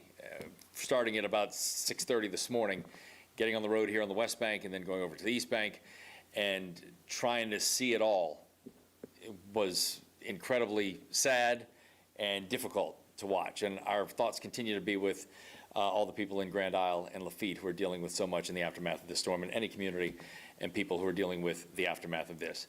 But what we are dealing with is a process that we're used to. I mean, this is what we do. We live in a place that's prone to hurricanes, and we deal with the aftermath of hurricanes. So now we do this, and we do it hopefully in a friendly way, in a positive way, and a resilient way, which is what we've come to expect of ourselves. I think when you look at what happened with our water system, I got questions everywhere I went today. How long is the water going to be out? How long is the water going to be out? And we don't know. I mean, it may be a week. It may be a little bit shorter than that. But the problem was beyond our control. The solution is within our control. And you heard the parish president say 200 breaks in the water system. I mean, that is a lot, and it's going to take some time. It was a catastrophic assault on our water system last night, with all those trees coming down, all those water lines being broken. But rest assured that it is being repaired as quickly as humanly possible. We understand the urgency of having water and why you need water. And that's the same thing with your power. I told Patrick Hamby today, I said, look, the water situation is taking away from the pressure on you. So if you get the power back in less than a week, then you're the good guy all of a sudden.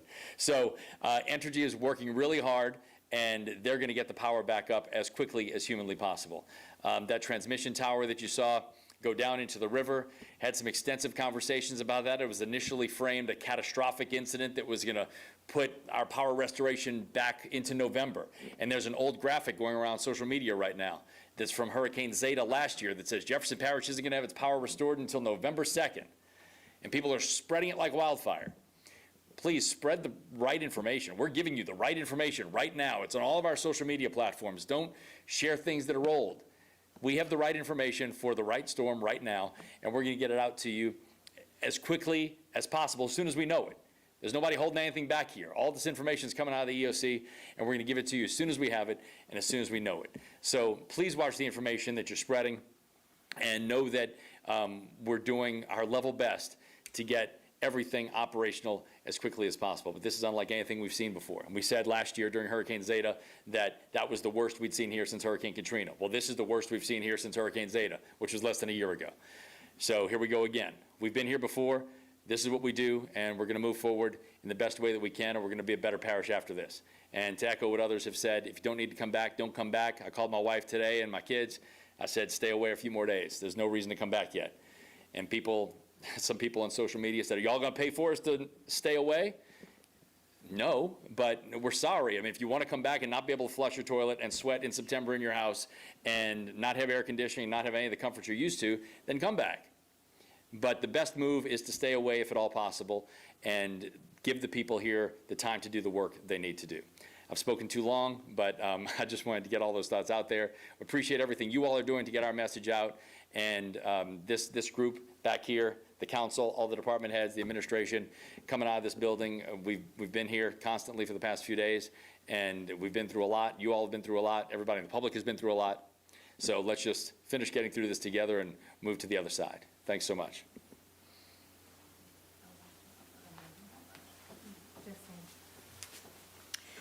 Again, I want to just say first thank you, because when we started riding the streets of our districts, and I'm sure this is true of everyone, we started driving around, we saw JPSO out on the streets, we saw Public Works out on the streets, we saw our parkways crews cutting trees already.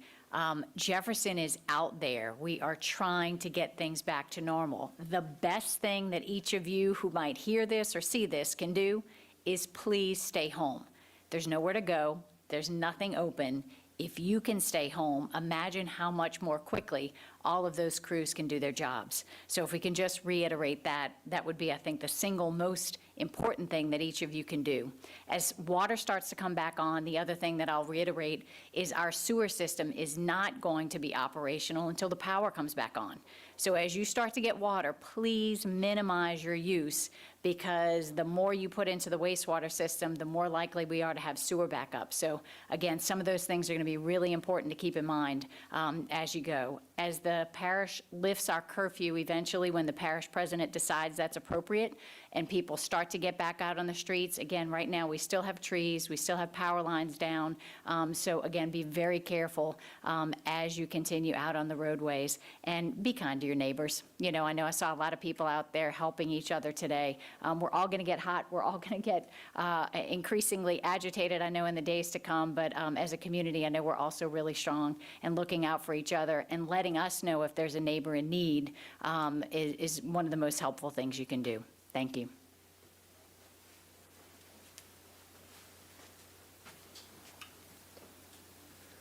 Just like that, in the tales of the Charles Dickens novel, was the best of times, but yes, it's the worst of times. We thank those in the listening audience and the viewing audience who are not here for heeding to us that they should leave town to avoid the worst that conditions that we've ever seen possibly in the history of Jefferson Parish, and that our electricity is out, as well as we have challenges to our water system. It's been very bad for those people who decided to stay, but yet had to be rescued. But in that, came the good and the benefits of being citizens in a strong government, that is Jefferson Parish, and that we were able to work very hard today to get people rescued and show our humanity toward those citizens that we represent. And so what I'm asking is for those who are away, please take your time and recognize that if you were to come back, you'd be coming back in very bad conditions. And so rather than contributing to the misery of the heat and the lack of water, if you have the means, please stay where you are. FEMA has announced that it will be setting up a 1-800 number. So for all those who have needs because they cannot afford to be gone for many, many weeks or many, many days, FEMA will be providing assistance to those who need assistance with their hotels. Also, the administration, along with GOSEP, State Representative Rodney Lyons, have been working together to create a system by which those who need blue tarps, they will be made available. If you have an emergency, if there's any issues that you need from this government, please call 504-349-5360. 349-5360. Thank y'all.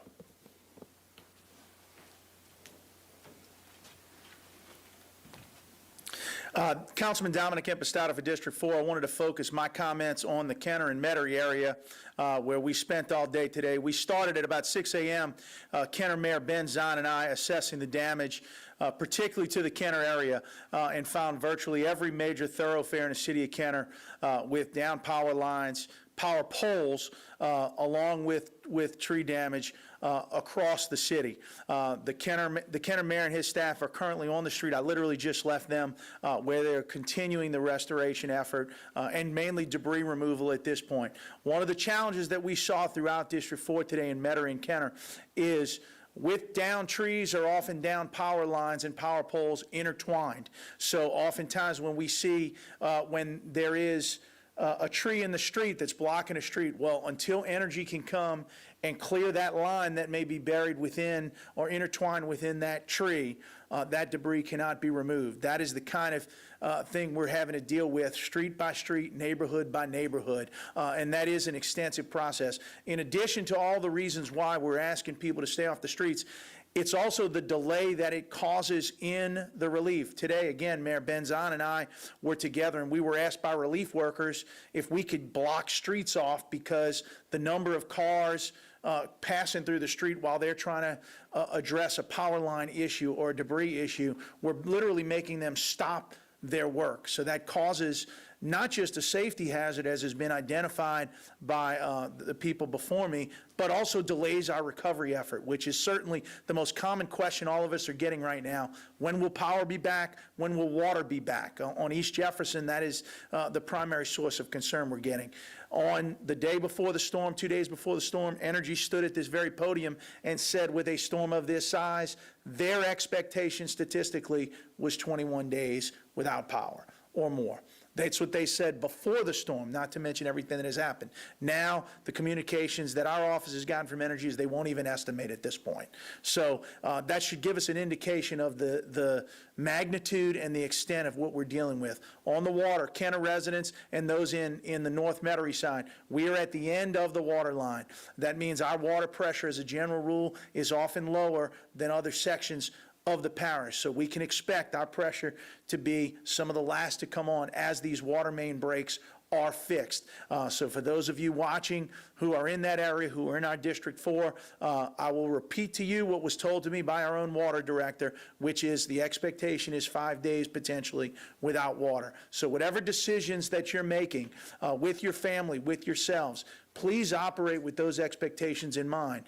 We hope it's better than that. And as hard as these men and women are working on the street, they're on the street working right now.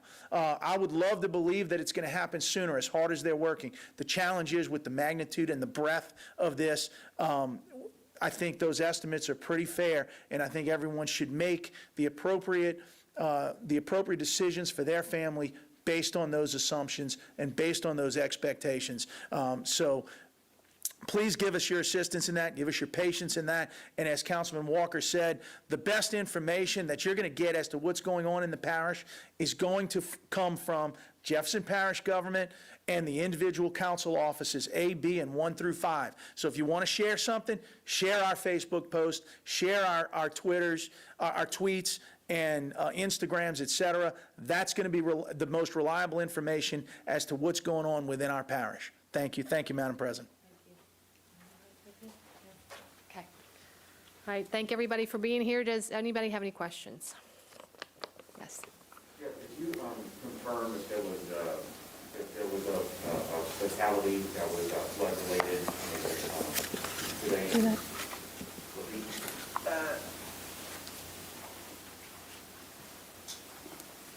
I don't know if it's flood related. I can, hold on. Earplugs in there.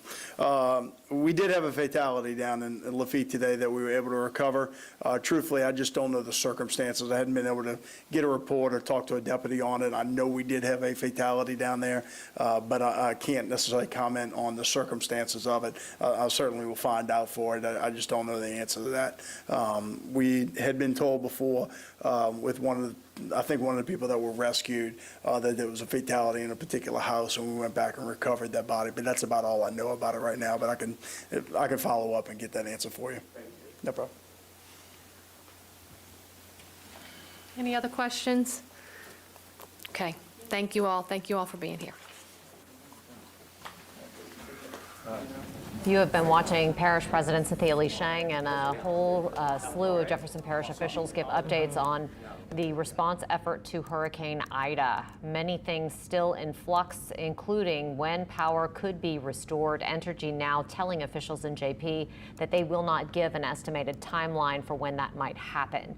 We just heard Sheriff Joe Lapinto say that there was a third fatality related to Hurricane Ida somewhere in Jefferson Parish. They found out about it during rescues. He said he wasn't able to provide details, but he was going to look into that and get it for us in the next update. Yeah, so right now, of course, in getting that update, we're learning a little bit more about what to expect over in JP. Obviously, we do know they said that several water main breaks is what led up to, of course, asking for that boil water advisory, 200, if I'm not mistaken, Yes. 200 water main breaks. So it was much more than they anticipated. Sheriff Joe Lapinto made sure he shared the message about looters. He said so far there have not been any massive cases that he's heard of, but he says that he has every single officer on the grounds right now in JP, so they are responding. They have right now, maybe, what did he say, like a 30 to 45-second response time. So he says they are responding fairly quickly.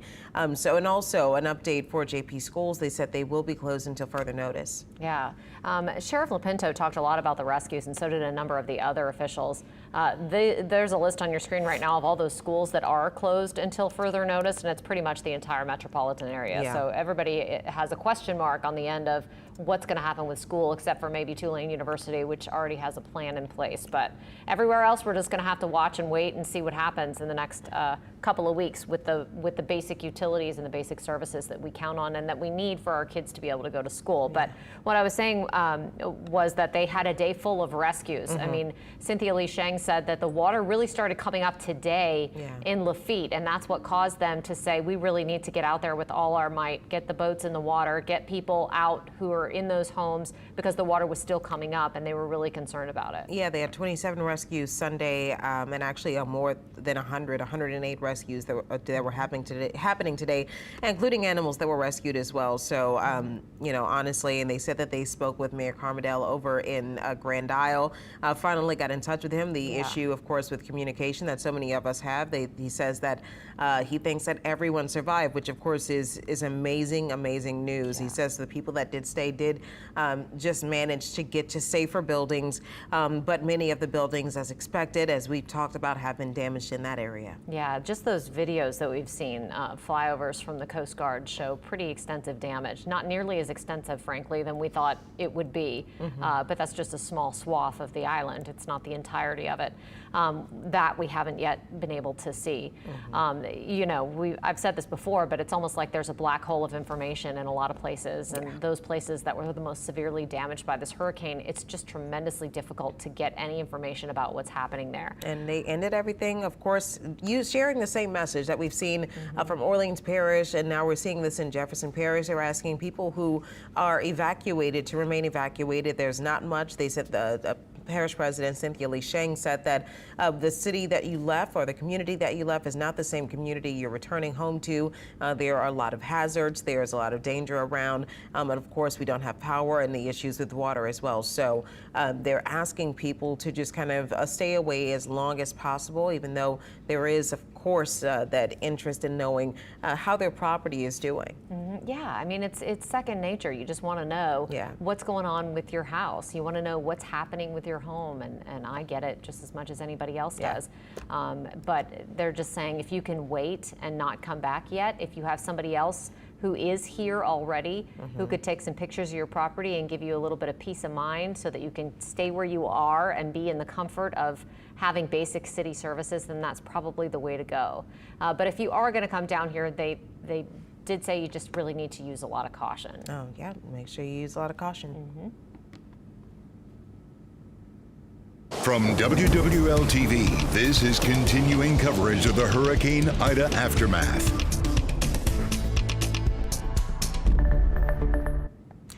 All right, thank you guys so much for watching. I'm Sharice Gibson. And I'm Katie Moore. The time now is 8:25. We are in day 3 of covering Hurricane Ida, and now we are fully entrenched in the aftermath of it. Go ahead. I'm sorry. I'm saying we want to make it easier for you to find information for your parish. Right now, before we jump back into our coverage, text HOME to 504-529-4444. Get all the specific links for your parish. We'll tell you about roads, power, curfew, schools, and much, much more. So much information. We want to make it easier for you to find information for your specific area. So take a look at the screen. Find the number that is next to your parish right now. Text that number to 504-529-4444. You can get specific information like road conditions, power status, school closings, and much, much more. So if I'm in New Orleans, of course, I'll text the number 1 to 504-529-4444.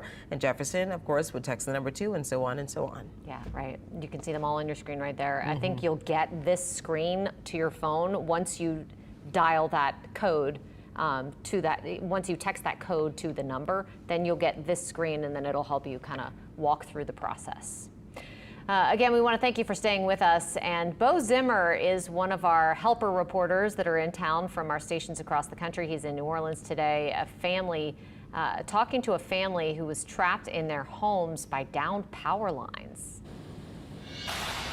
Yeah, and it's not just one family. We're talking about a whole neighborhood, actually a whole block down the street here. Let me step out of the way. It is pitch black out here. I try to put a little light on this situation so you can kind of see what I'm talking about here. The power lines are down several blocks, and it's about waist high. So for the people who live on this street, you can't drive down the street, and you can't pull out of your driveway, which is a big problem. I've got some video that we shot just a little bit, well, a lot earlier now, I guess, when it was still light out. And you can kind of see the situation. I talked to Rachel, one of the people who lives on this street, and she's begging for someone from the power company to come out here and just, you know, they don't need to fix the power. They just need to cut the lines or get this cleaned up so they can get out of here into a different location. Rachel was actually riding out the storm with her family here in the lower 9th Ward, right off of Douglas Street. She lives on the other side of the lower 9th, and she just wants to get home and then potentially even out of town where she can get to air conditioner, just because she knows this could be a long duration event. And it's just a big headache for a lot of people out here. So they're asking anybody from the power company, into the crews coming in from out of town, they'd like to see if somebody can get out here and clean up the street, because really no one can get up or down the street or even out of their driveways. And that's a problem for the people here in this neighborhood. Of course, you know, this is not the only neighborhood suffering with issues like this. And of course, there are higher priorities like the hospitals and things like that. And they understand some of those things, but it is miserable out here to be in your home, no power, no air conditioning. And that's what a lot of people all through the area are going through tonight. By the way, back out here live, this whole situation, started about 2 blocks that way and about 2 blocks that way with a giant magnolia tree that came down on the lines 4 blocks away, and it was a chain reaction, pulled down these poles all over town. And this is what we're seeing all throughout the lower 9th and all over the metro area for that matter. And just a mess out here. It's going to take a long time to clean all this up. Reporting live in the lower 9th Ward, Bo Zimmer, Eyewitness. It is pretty shocking to see just how pitch black it is out there. A little scary. Thank you so much, Bo. Well, you're looking at patients being evacuated from Terrebonne General. Take a look at this picture and videos that came from Acadian ambulance. Yeah, this has been quite an operation. Yeah. Oh, wow. Okay, we didn't see it from that angle. Take a look at this. When we talk about the evacuations from hospitals, of course, obviously a delicate process because you have some people who could possibly be in ICU connected to COVID-19 or dealing with other illnesses, serious illnesses. So you have to move quickly in getting people out of those hospitals. And this is what that process looks like when you evacuate from one hospital to another. Katie, didn't they just mention over in Jefferson Parish they were evacuating? They are. They're also taking patients from Tulane Lakeside down to the main hospital in New Orleans because of the water issues in Jefferson Parish. And this is a huge undertaking to get patients from one hospital to another. And in this case, they've had to evacuate 4 hospitals in the Bayou region, according to the governor. And look at this. You can just see how many people it takes to get those patients from point A to point B. Wow. And like you just mentioned, we're in the middle of a pandemic. And there are also questions about capacities at the hospitals because they've been pretty full during this 4th surge of COVID. So it's a very tenuous situation. Yeah, the story leading up to all of this, of course, was the fact that there were a lack of hospital beds. They were canceling certain surgeries, I mean, things that weren't important. They were asking people not to come to the hospital unless you had a severe, like serious emergency. So, you know, there is that case of those hospitals still being full and having to transfer people from one hospital to another, while also being sure not to put people who are COVID positive with other patients. Right, and it requires a huge amount of medical staff coordination. And so that's the reason that you hear elected officials saying that that's the #1 priority for getting power back. Because power is one of the key problems that they're having in these hospitals. Although in Terrebonne, I did see a state representative tweeting that one of the problems with the hospitals there is just hurricane damage. That they're damaged. Yeah, they are. They were having issues with hurricanes there. All right, well, let's take a look at view photos of a house in the Carrollton neighborhood. This house in Carrollton was completely collapsed. Wow.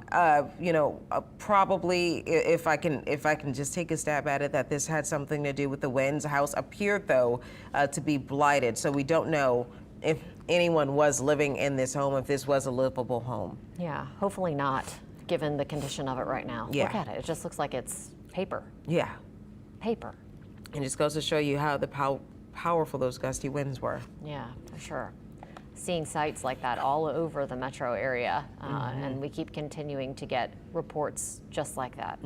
Candace Charles is going to join us now. She's been in Treme. A lot of people are trying to find gas, supplies, groceries even, places to eat. Candace, what can you tell us about their efforts? Are people keeping a level head?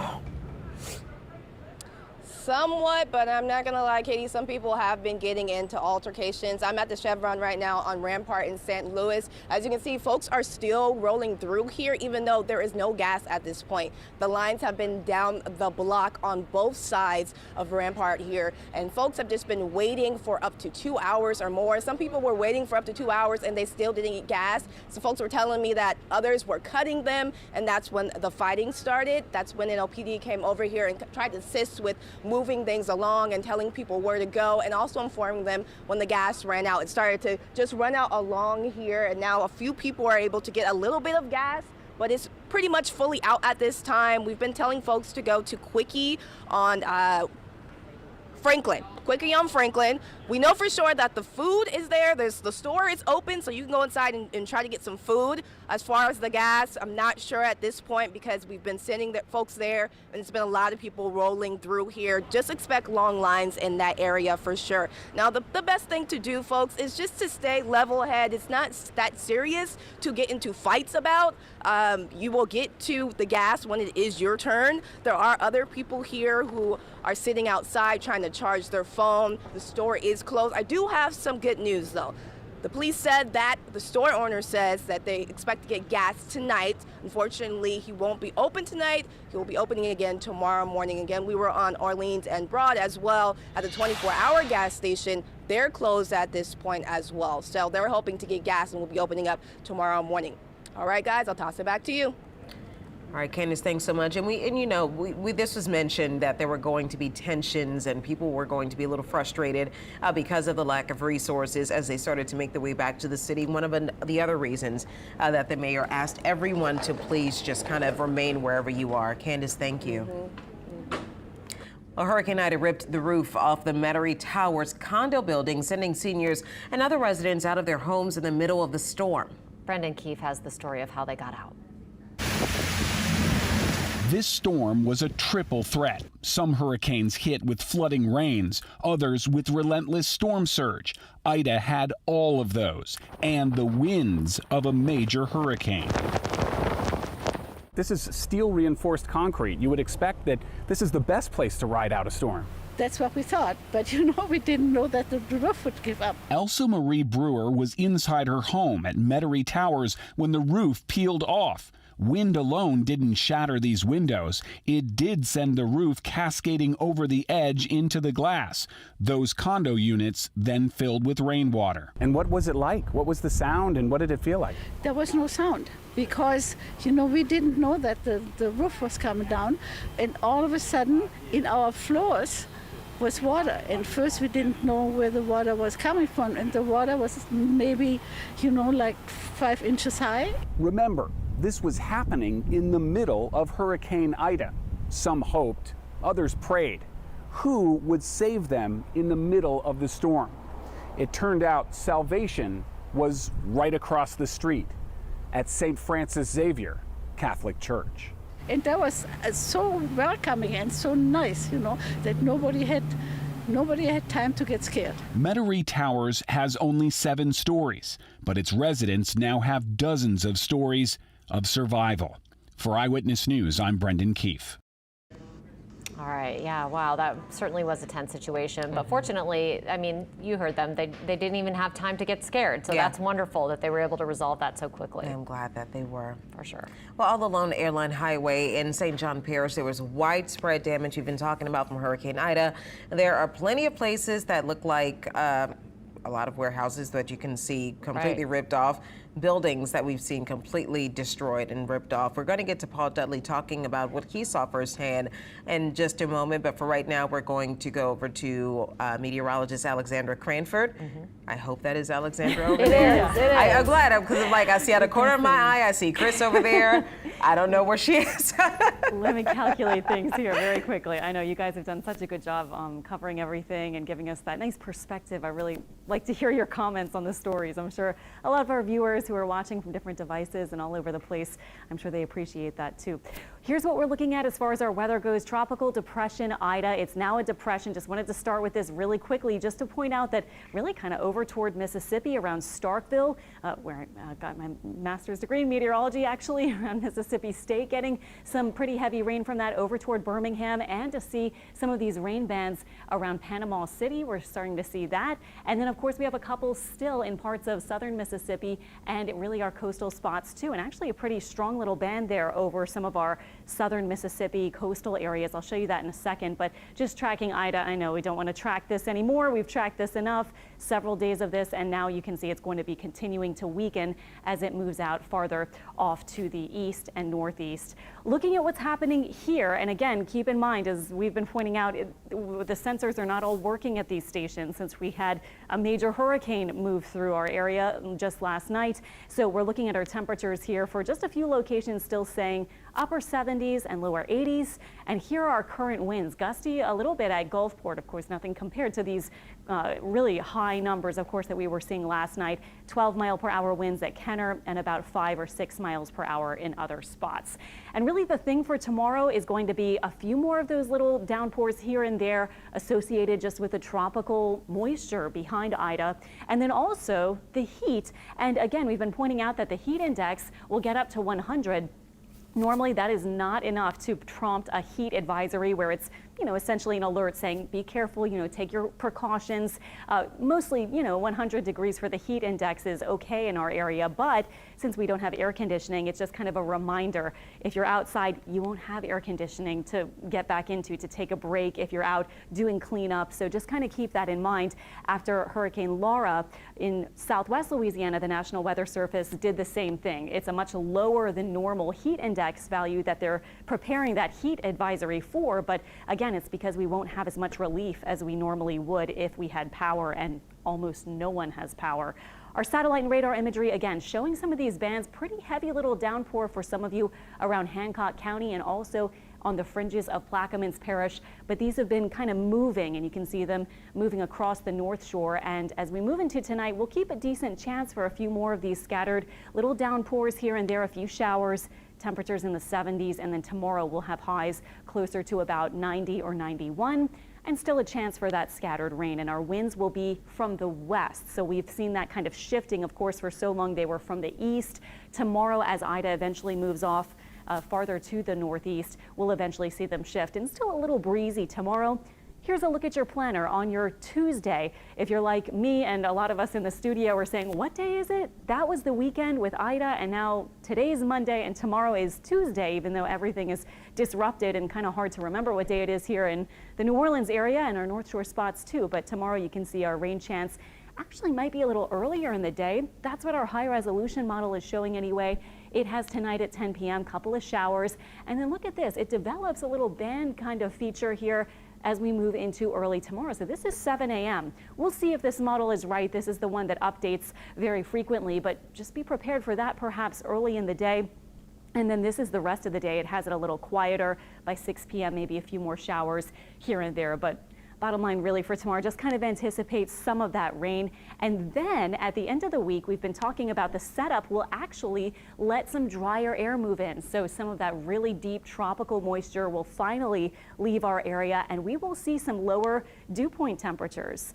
And we talked also a little bit about what else is happening in the tropics, and I know no one really wants to talk about that right now, but there's really nothing imminent for the New Orleans metro area, so don't really have to really think about that too much, but just wanted to point out, of course, we have Ida, and then we have Kate, and I was pointing out yesterday during our Hurricane Ida coverage that Julian popped up too. So we already got rid of Julian. It lasted very briefly. In fact, when I got in later today and was forecasting, Julian was already gone, just within that span of time. This is Kate. It's a tropical storm right now. This one clearly not going to get near us. And then there are just a couple of other ways. We have one here. Interestingly, models are kind of keeping it weak and keeping it a bit farther south. We'll track it, of course, but it doesn't look like a concern for our area, at least in the next several days and maybe longer too. And then we also have the predictable sort of African easterly waves moving off the continent of Africa, crossing the ocean. And so this one will likely turn into a depression or maybe a tropical storm in not too long. So that one a pretty high chance of development in the next 5 days. So that's what we're seeing as far as the tropical outlook goes. So for our 7-day forecast, we really didn't even show this much during our Hurricane Ida coverage. It's hard to talk about the next 7 days, even though this is how people, plan your day with our weather and plan your week. But with Ida bearing down on us yesterday, we really didn't touch on this very much. But today, thankfully, as we transition to a little more normal weather, especially later in the day, we are looking at the 7-day forecast now showing our 40% rain chance for tomorrow. We'll say about 30 or 40% on Wednesday. And then look at this. At the end of the week, we may have near zero rain chances. Can't rule out a stray shower, but by this point, we'll be looking at much less humid conditions for the end of the week. And we've been tracking those North Shore rivers too, and if you watch us on WWLTV.com, we have that on our app, and we have an article we've been updating. We've been talking about the moderate to major flooding, and the two with potential major flooding have been or confirmed major flooding have been the Chifuncta, which, as we've been saying, looks like it's leveling off right now, and Erica Ferrando was also kind of saying that in her live report just a little while ago, and may continue to go down as we've seen even our coastal flood advisories from the National Weather Service kind of ended for a lot of areas now as everything gradually begins to recede. Now, there is still some flooding, as we've been hearing from all of these press conferences with mayors and parish presidents and so forth. So it's going to take a while, but tomorrow with the wind shift, we should continue to see, I think, many areas continuing to ease as we've seen it kind of gradually happen in at least some spots earlier today. And also the Tangipahoa River, that was the other river that was looking for potential major flooding in the next couple of days. And then that one may be beginning to fall by Wednesday. So by midweek, we may see that one going back down. And that was more for the downriver forecast as opposed to farther upriver for the Tangipahoa River. And other North Shore rivers, if they haven't crested yet, which some of them look like they're getting pretty close, they will begin to fall. It looks like tomorrow and into the end of the week. The Pearl, obviously, usually, those of you who know about the Pearl, it takes a little longer usually. As we look at the weekend forecast, we do have a weekend coming up. Saturday and Sunday will be less humid, and any kind of cleanup efforts that you want to do could be, perhaps started during the day tomorrow as far as the weather goes, just, in your very immediate area, not really getting out there, of course, as we've been told to mainly stay put in for many locations with the damage around. But later in the week, we will have that lower humidity. So look at these North Shore lows. We could be touching the upper 60s north of the lake really through the weekend and maybe even as early as Friday morning too. And now south of the lake, the temperature doesn't tend to drop as much, but it will still be a little less humid. And even these 90-degree temperatures and upper 80s to about 90 for the high with less humidity, I think there will be at least a little bit of a difference in the feel. So that'll be something to look forward to. And we can, it seems kind of strange, but in about a month, what is it, late August, late September, early October is when we start to get our first real fall cold fronts. Usually, of course, it doesn't really start to turn to that chilly kind of weather, of course, so later in October, but we're just about a month away. Also, of course, though, that's the active point for hurricane season. We're nearing that September 10th peak day of hurricane season. Not quite there yet, but we will be there in about a week and a half or so. So we'll be watching everything closely for you guys. If we see anything looking suspicious, we'll let you know. But at this point, it's kind of nice to see at the end of the week, at least, a little break in humidity to look forward to. Definitely. I think anything is welcome at this point that doesn't feel miserable outside for people, especially those without power and air conditioning. I imagine that tempers could start flaring rapidly with that kind of heat and people having to deal with it. You just saw Candace talk about it. Tempers are already flaring with the lack of resources. So, I mean, it's unfortunate, but that will change. That will change soon. It's just we all have to bear with each other. Right. Something interesting, Jefferson Parish Council member Scott Walker was clarifying some things on his social media sites about the timeline for Entergy to get power back up. I think that he was frustrated because people were sharing things that way overestimated how long it was going to take, calling it, it is a catastrophic situation, but just making more out of it than it needed to be. He was saying that, some people are going to get power sooner than those later estimates. And he was trying to give people, I think, a little bit of hope about the situation and that it's not necessarily going to take a month for everybody to get power. He doesn't think. No, and I would assume it wouldn't take an entire month for everyone to get power either, but I think that people are just being very careful in giving or estimating or giving some sort of timeline so that you don't have people thinking that the power will come back on 2 days from now, 3 days from now. So I think that so far in all of the news conferences that we've listened to, we didn't necessarily hear anyone give a timeline on when they thought the power, or an estimation even, on when they thought the power would be restored. It's just right now they're outside assessing damage and taking a look at what needs to be done and going from there. Yeah, initially, we heard from Entergy that there were some estimates for how long it would take if a Category 3 hit, if a Category 2 hit, if a Category 4 hit. But I don't think that every storm is the same. I mean, those are good rough estimates. And the estimate, unfortunately, for a Category 4 was 21 days that they gave. But it's not necessarily that that's set in stone. And that's just an average. That's an estimate. We're just going to have to wait and see and just try to hang in there. All right, and we definitely will. All right, we'll continue to cover the aftermath of Hurricane Ida after this.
All along Airline Highway in St. John Parish, there's widespread damage from Hurricane Ida. There's no way to underestimate the magnitude of this. There are plenty of places that look like a warehouse you're about to see. You can completely see the front of it ripped off by the winds. And a casino in Reserve had a portion of the top of the building ripped off. The gas station next door had the pumps knocked down to the ground after sustaining winds of at least 100 miles an hour.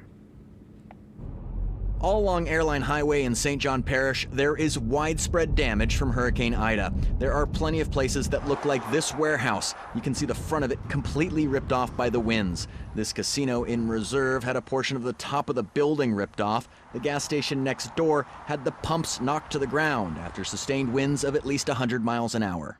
And then the other thing that really shows how bad the winds were here last night is this power pole that has been snapped in half, and the top of it now precariously hanging on the line there.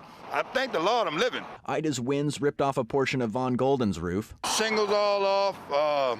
The roof has a big old hole in the side of it. Siding off.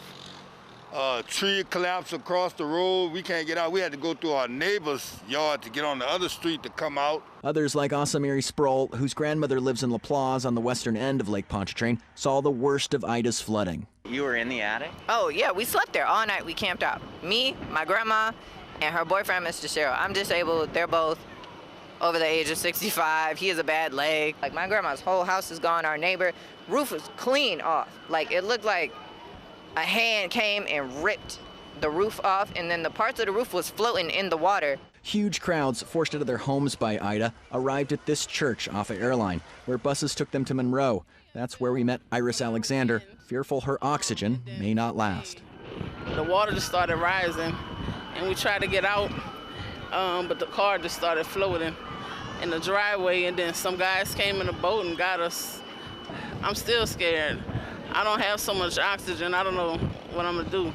This is certainly a tough situation for everybody out here, but officials are doing the best they can. They've organized these buses again to take people to Monroe. Also, there are resources for those who have larger animals that cannot go on the buses. Those folks are here as well. But right now, there is still no word on when people might be able to return to their homes. In Laplace, I'm Paul Dudley reporting Eyewitness News. Back to you.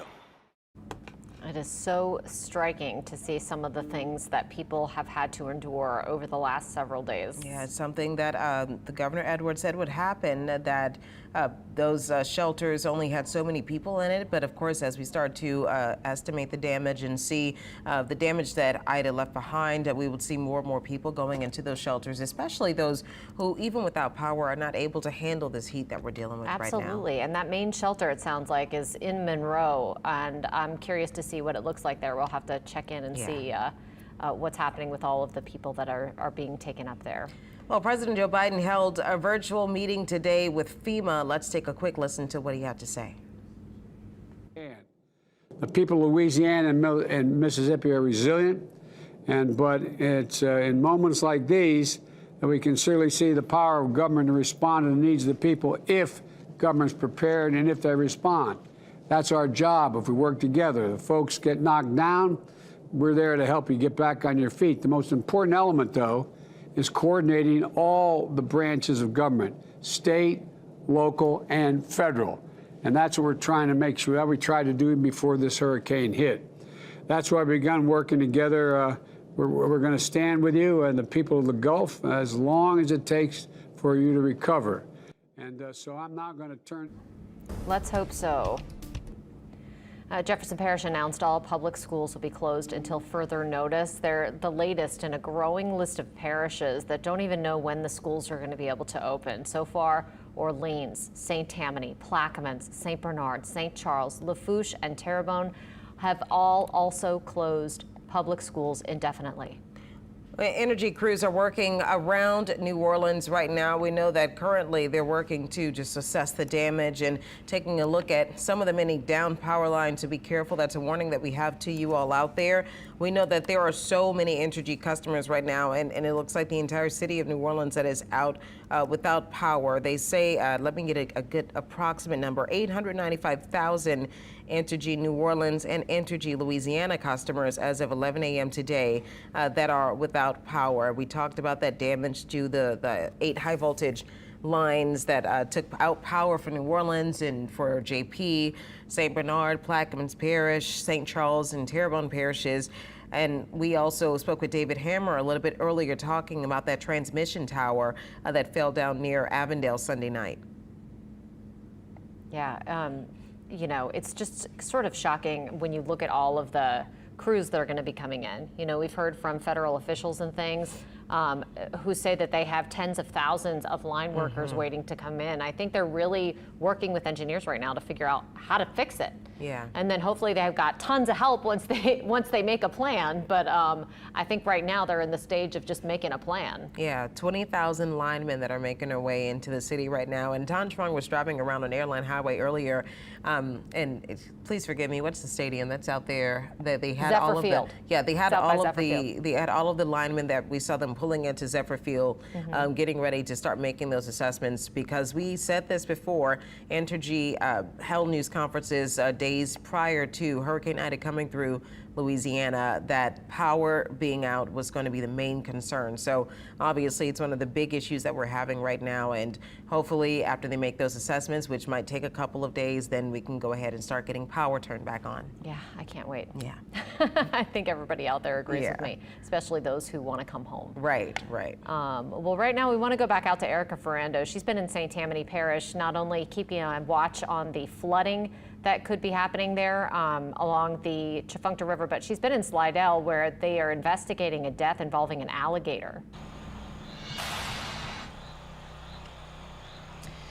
That's right. The St. Tammany Parish Sheriff's Office is investigating an alligator attack out here on Avery Road. They've kind of wrapped up that investigation for tonight, but they have been out here for about 5 or 6 hours this afternoon. According to the Sheriff's Office, a woman called earlier today saying her husband was attacked by an alligator. She told them the alligator ripped off his arm. Here's what they're telling us. Of course, this area is all flooded. You can see that behind me, that the water is very high. This is really close to Lake Pontchartrain. There's a lot of raised homes out here, and there's just a lot of marshland out here. The woman told investigators that her husband was down in his shed. It had several feet of water in it because the water is so high out here. She heard commotion, so she went down and told investigators that she saw the alligator attacking her husband. She told them she pulled him up the steps to kind of get him to a safer area, but seeing how severely injured he was, she left to get help. There was no cell service at the time,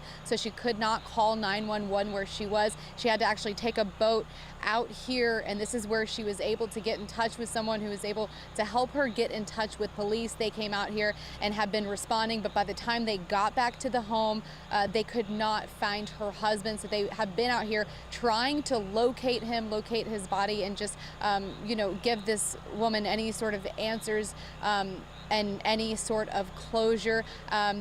We've been speaking with a lot of neighbors out here who say that, you know, they're not exactly surprised to hear something like this could have happened, because they say they see 7-foot alligators out here all the time, and apparently, you know, they'll come up to you. They say a lot of people will feed them. So these alligators, they say, are not scared of people. It's just a very tragic story, and the sheriff's office has been, you know, saying this is just one other reason not to, you know, get into that flooded waters. They're telling us they do not suspect foul play. They believe this is just a tragedy, but of course that investigation is still ongoing. That's the latest we have out here in Slidell. I'm Erica Ferrando. We'll toss it back to you in the studio. Erica, thank you so much. I mean, it was a horrific situation that this family has gone through, but the police department and sheriff's department out there said that this was more of a missing persons investigation. They still, before they left, did they tell you there were any signs of locating his body? That's a good clarification. They are saying that they're classifying this as a missing persons because right now they don't have a body. And of course, they spent hours trying to search and find him, but they were not able to do so. And then it got dark, and you know, they had to get out. They did say that they would, you know, hopefully get back out here and see, but there's no, you know, no way to know. I don't know how they're feeling about this. I think they searched as much as they can, but the water is very high, and so, you know, it's not still either.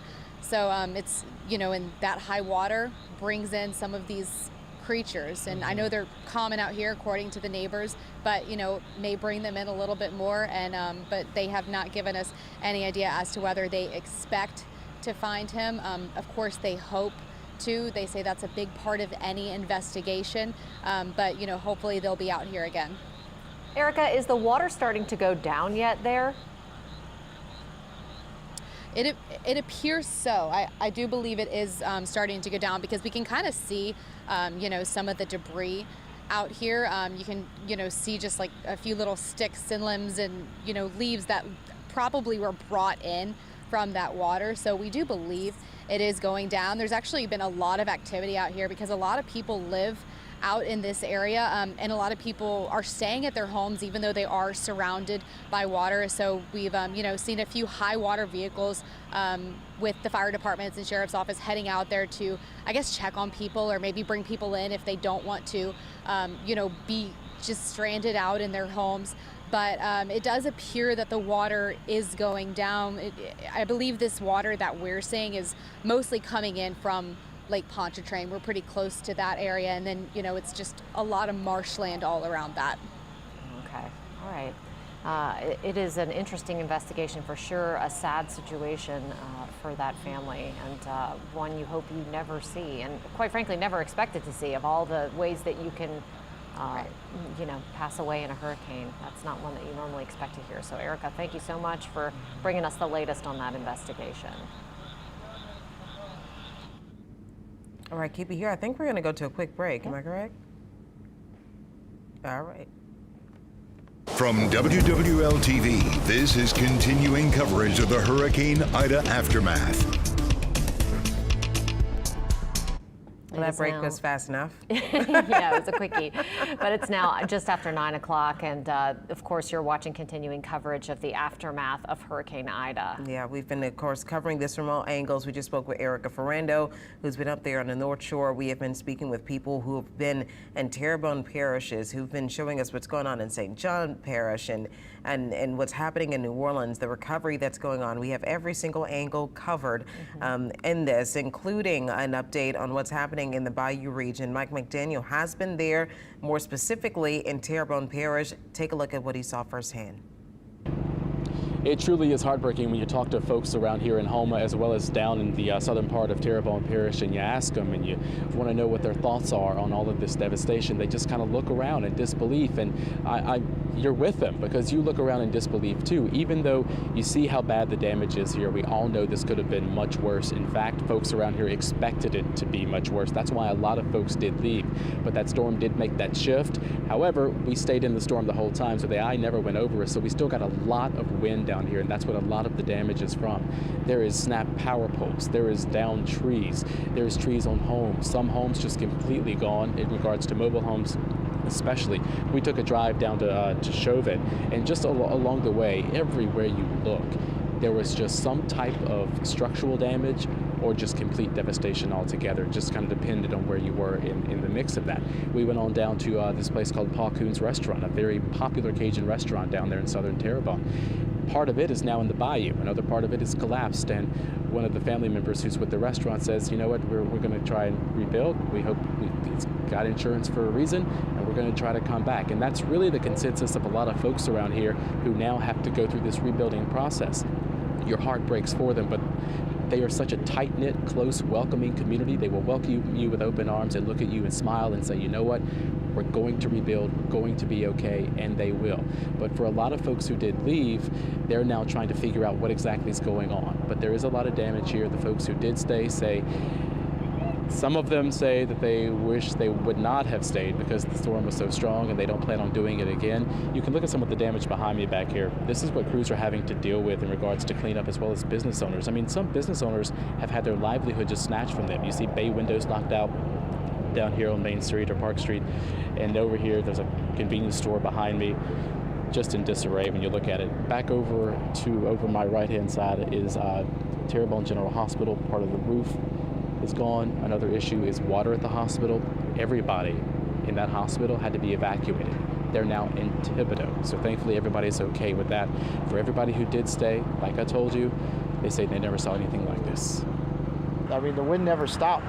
When I was in that back room, when that tree fell and it sounded like it was right next to me, it was scary. Like I said, I've been alive for Andrew. I've seen them all, and this was the longest and scariest storm I've ever seen. What made you decide to stay instead of evacuate? Well, we have in-laws that have medical issues, and they needed to stay. We've evacuated before for like Gustav, and it didn't really pan out, so they wanted to stay, and so we ended up staying here. This is my parents' house, actually.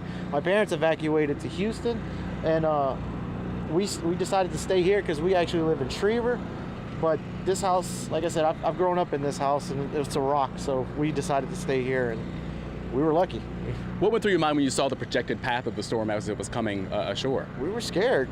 I wanted to leave, but my wife and I couldn't convince the in-laws to go. But so I said, if we're gonna stay here, and we lucked out. How long have you lived here? 10 years. 10 years. In those 10 years, how is this storm compared to the rest? This is the worst it has ever been. Worst. Never will I stay again. Why did you stay? I stayed because my animals. I wasn't leaving my babies behind. But next time I'm gonna load them up and they're gonna come with me.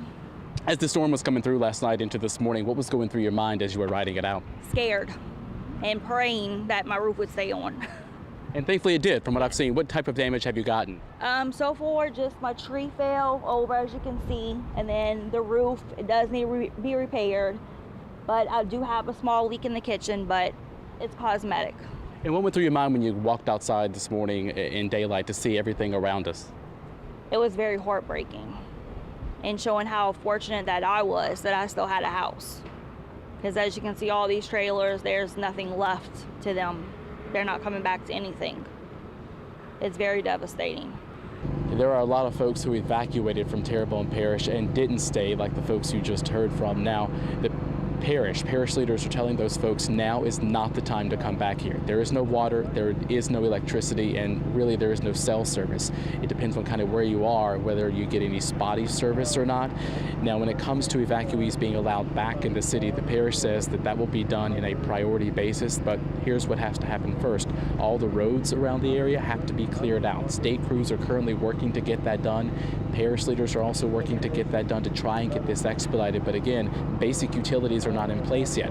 Working crews are trying to make sure they get it up and running just as soon as they can, but that's going to take some time. Once evacuees are allowed back in and people can come back into the parish and into the city of Houma, it will be done on a priority basis. Businesses, I'm told, will be first. There will be 15 checkpoints set up around to help with this flow. That will involve the National Guard as well as local authorities. But at this time, parish leaders are urging folks who live outside of the area do not come back yet. There's still a lot of work to be done here. I'm told work could take weeks. They're hoping it doesn't take that long. As they get sections cleaned up, that may speed up just a little bit, but at this point, there's a lot of work here in Terrebonne Parish. Reporting from Houma, Mike McDaniel, Eyewitness News. Certainly a lot of work to do. I'm looking at some of Mike's previous tweets, and you should follow Mike McDaniel on Twitter. All of our reporters have been amazing and showing the video that we can't really get to you on air, and just some of the damage that you see across Terrebonne Parish, the damage that you see in Houma, trees that have been uprooted, homes that have been destroyed, and flooding that buildings have incurred. It's pretty dramatic. The trees are just massive that were uprooted by this storm. Mm-hmm. It speaks to the strength of the winds, the force of that storm as it moved its way through, and it is shocking to see some of the ones that have been just upended onto people's houses. Now, another area that has had some problems and has had oh, okay, this is Mike's. Oh, wow. Did you see that? It looked like a roof coming in. Yeah, this is some of the video from Mike McDaniel. Just look at how powerful those winds are. And it looks like something, and this is why you want to be careful, because they want you to lock things down, because look at this. All of that stuff that was just laying around that could be used to just go into the air, and it could damage a building, it could hurt someone. And wow, that is scary. I don't know what it looks like part of a roof. It looks like a roof. I think that's the roof of a house. Yeah, that just shows you how powerful those winds were. It just during ripped that time. Right off, clean off. Yeah, so I mean, and the Bayou region is definitely in a long road to recovery, and they're still trying to, again, assess the damage. And they also had a lot of people who had to be rescued. We dealt with some boat rescues over in Lafitte. Let's take a look and see if we can have that, because we didn't see any video of the rescues before. And look how high the water got in that area. You know, we heard from parish leaders today that this is the highest that they've ever seen it in Lafitte. That this area is used to seeing some flooding. It's outside of the levee protection system, a lot of it. And, you know, they're used to taking on water. They kind of know the drill. But this damage, look at that roof, just ripped off. A lot of people in this house sits up pretty high. A lot of people within that bayou area, it's not out of the ordinary to see a house a couple of feet tall, standing on, I'm blanking on the terminology here, but pilings. So, yes, I mean, it's not out of the ordinary to see that. Right. Oh my goodness. And there is some flooding that's in there. Now, yesterday we were all concerned here because you heard about things in the Bayou region and how people were trapped inside of their attics. And you know, earlier I believe Paul Dudley spoke with someone who confirmed that they slept inside of the attic until it was safe to come down, because they said that the water was maybe about waist deep in their home at the time. So they, you know, I don't know if people necessarily had to be rescued, you know, in that particular area that Paul was in. But we do know in Lafitte, they said today there were maybe, 20 plus rescues that were yesterday in Lafitte. Today was more than 100. Yeah, 27 rescues in Lafitte, more than 100 that were made today. So yes, they did have to go around and rescue people out of their homes. And this was exactly why. Look at those floodwaters and the damage to those homes. And I can tell you, 16 years after Hurricane Katrina, that is quite traumatizing. Yeah, it's interesting though, Sharice, because a lot of the people in these areas, like I mentioned, they're used to flooding. Their houses are designed for it. They, you know, they're able to power their homes with generators and things.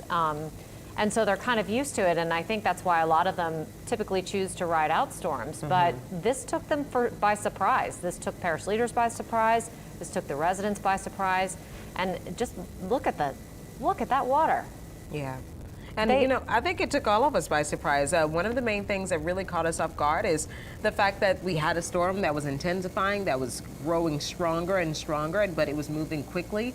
And so we thought that it would be in and out of here. But as Chris Franklin mentioned earlier, it took 16 hours. It did. It stalled. But the other thing about these people that live in these areas where they handle flooding pretty regularly is that they just stay. They're used to just staying. And I think that that's been some of the issues that rescue workers have, is that they go in and they're like, are you sure you don't want to come with us? Yeah. And you know, they go in and they ask them, and a lot of times they choose to stay and just kind of wait for the water to recede. But they said that they have gotten a lot of people out this time around, and you know, a lot of those search and rescue leaders that talked today at that press conference for Jefferson Parish said they were planning to go back in again tomorrow to see if they could convince more of them to come out, just to make sure that they're safe. I mean, it can't, you know, on the flip side of that, they may not have anywhere to go, and many of them may not want to go to a shelter. Yes, but you know, sometimes you just really, I don't think anyone ever really wants to go to a shelter. True. You want to be in your own home, but you know, unfortunately, we're in situations where you might not have a choice, especially given limited resources and given the fact that so many places that typically would have power and would be able to provide shelter, just they don't. Not now. Yeah, and if by some miracle some people are watching us down there on their phones, which phone service has been spotty, and I think that's another reason that rescue workers and officials are concerned about people staying down there, is because it's difficult to call for help. But they are planning on going back tomorrow in case anybody's down there who decides that they do want to get out, or if any family members know that they have loved ones that are in that area still who still want to go, who do want to get out tomorrow. There is a chance for them to get on a boat tomorrow and get out. Well, hopefully we can continue to hear about rescues, and as that water starts to recede, we can start to really assess the damage that are inside of some of these people's homes. And I know that those images will be very familiar to all of us, you know, in returning home to after Hurricane Katrina 16 years ago. But the difference here is we're able to come back immediately. We're able to have access. Even though they're asking people to stay away, we still do have that access to come back home and take a look and start the process of recovery. Right, and hopefully that's going to happen soon. Yeah. I mean, I think that they're going to be at a point where people are going to be able to come in and check it out. They may not have power yet, they may not have full water yet, but officials right now are basically just saying, you know, it's just not a good idea right now because there's still power lines everywhere. There's still trees down everywhere. There's still things in the road that can give you a flat tire when you're driving around. Yeah. And so it's just still not a good situation. And if you are, you know, not heeding that advice, and if you are going to come down and check out your home and drive through these areas, just be really careful and make sure that if you see a stoplight that's out, pay attention to where those are and make sure you stop. You're supposed to treat those like four-way stops. People have been blowing through them like crazy, according to some elected officials who've been out surveying their districts. You have to be really careful when you're driving around. Yeah, there are no lights right now throughout any parishes, so just make sure you're careful. Now, earlier today, the governor gave an assessment of that damage. Let's take a listen to what he had to say. Almost the entire southeastern part of our state is without power presently. And sometimes you hear power. It's about 1.1 million homes and businesses. It's well over. It is that our levee systems really did perform extremely well. Our federal, non-federal levee systems, particularly the hurricane and storm risk reduction system, in the metropolitan New Orleans area, all performed as intended. I can tell you that there's been a preliminary damage assessment of levees today, people getting eyes on those levees. We don't believe there was a single levee anywhere now that actually breached, that failed. There were a few smaller levees that were overtopped to some degree and for some duration of time, and that did result in some people's homes being flooded, but they did not fail. They overtopped in a few areas. Yeah, the levees worked wonderfully, according to everyone out there. I mean, the investments that have been made since Hurricane Katrina, they were applauding them. The Corps of Engineers was very happy with the way that the levees performed, as you heard right there from Governor Edwards. Yeah, and that's a point that everyone typically attempts to pay attention to. Actually, we saw some people there when the storm was approaching, out there at the levees, just checking, just to make sure that things were secure, and everyone was reaffirmed actually that this is not the same storm and this is not the same situation as it was 16 years ago. Now, there was some concern when the barges had gotten free and the RTA ferries, of course, had broken loose, where we had a situation where that could possibly have a barge or have one of those ferries hit a levee and lead to another and more dangerous situation. But I believe they've gotten that under control, and we actually saw one of the RTA ferries washed ashore recently, but with one of our reporters behind him. Yeah, it ran aground during the storm, which was really fortunate for the RTA. Otherwise, people had to go out there and get it. And there are brave men and women who continue to work on, you know, vessels on the river, even in conditions like that, because they have to, not because they want to, for safety's sake. And it is unbelievable that they are so brave that they get out there and do that. I mean, it really amazes me. I could never do it. Yeah, it certainly I could never do it. Couldn't. All right, we have some more video. I'll talk to you a little bit more about Mike McDaniel's video that I was going through, and this is, you know, this is what I mean when I looked at it, and it gives you a sense of exactly kind of where, just the extent of the damage. That is the drive-through Homa and the things that Mike saw that he captured on cell phone video. And you have damage like that, homes that have been toppled by large, massive trees, power lines that have been snapped in half, that are just laying on the ground everywhere, power poles that have been snapped in half and that are leaning to the side. Of course, you saw that home I mean, I don't even know how you begin to remove that. I don't know. I mean, you have to call on the experts. Yeah. There's no way that the average person could do that, right? Yeah, it's a situation. That looks like a 100-year-old oak tree. Yeah, and that's the thing. You're seeing the larger ones, and that's what's really concerning. And I guess it has a lot to do with the ground soaking, but you're seeing those larger trees that are starting to topple over. And this is just me talking. I have 3 that fell in my backyard, very large trees that fell in my backyard. And it's unfortunate, but that's some of the main debris when I initially made that trip outside of the station just to kind of check out my home. The main debris that I saw, down power lines and trees everywhere. That really is a testament to the force of this storm. That tree right there, look at it. My goodness. I mean, how many years has that been rooted in the ground so deep, and then it took Hurricane Ida to rip through and yank it right out? I mean, the power of this storm is something that so many people have never seen, myself included. All right. Well, I know that this is not the last time that we're going to see videos like that. Of course, our reporters have been seeing videos like this, sending us stuff like this all throughout the day. Search and rescue efforts are still, though, underway to reach people trapped in floodwaters. And so far, Ida is blamed for at least 2 deaths, 4 deaths. I'm sorry. We confirmed that across the state. Yeah, that number's gone up, unfortunately. Yeah. But Jason Allen is reporting for us from Baton Rouge. The Louisiana National Guard launched Black Hawk helicopters early Monday to join search and rescue missions in the aftermath of Ida. We're very heavily focused on life-saving and life-sustaining operations today. Crews in Lafitte used airboats to rescue residents in coastal fishing communities. Talked to one resident who's lived down there and has never had water in their house and actually had 8 feet last night. Ida came ashore Sunday as a Category 4 storm. Before and after security camera video at Fire Station 12 in Delacroix shows just how fast water rose in the span of just an hour. All of our levees performed extremely well, especially the federal levees. But at the end of the day, the storm surge, the rain, the wind, all had devastating impacts across southeast Louisiana. As people start to venture out, one of the things that they are looking for is fuel. But gas stations are damaged. Many of them have no power, and the few that are operating, we've seen lines of cars stretching for blocks.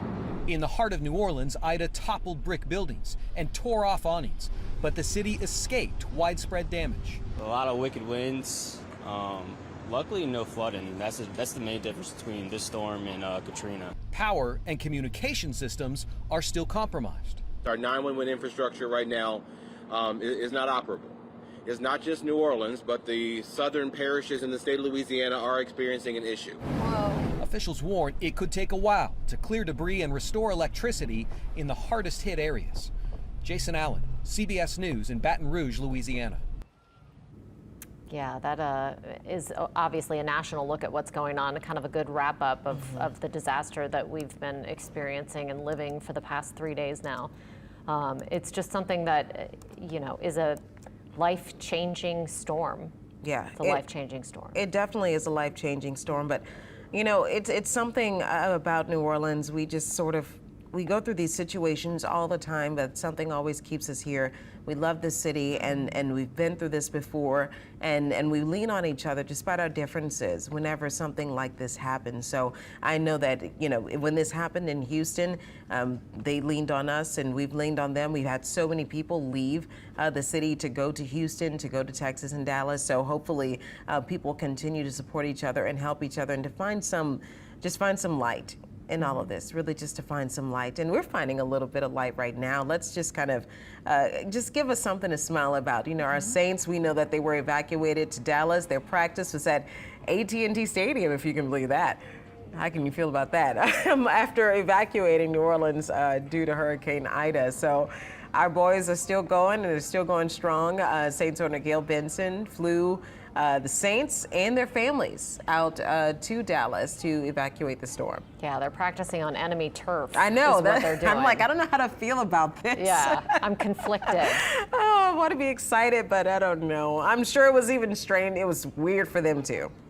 So while it seems, light given what people are still going through here, the Saints, at least in 2006, really became a rallying point. Yeah. It became something that people gathered together around. And it really helped pull people out of the despair of Hurricane Katrina. Yeah, and, it really did. So I think maybe we'll see that happen again. Yeah, we need another Super Bowl. Come on, guys. Yeah, let's Come do on, it. boys.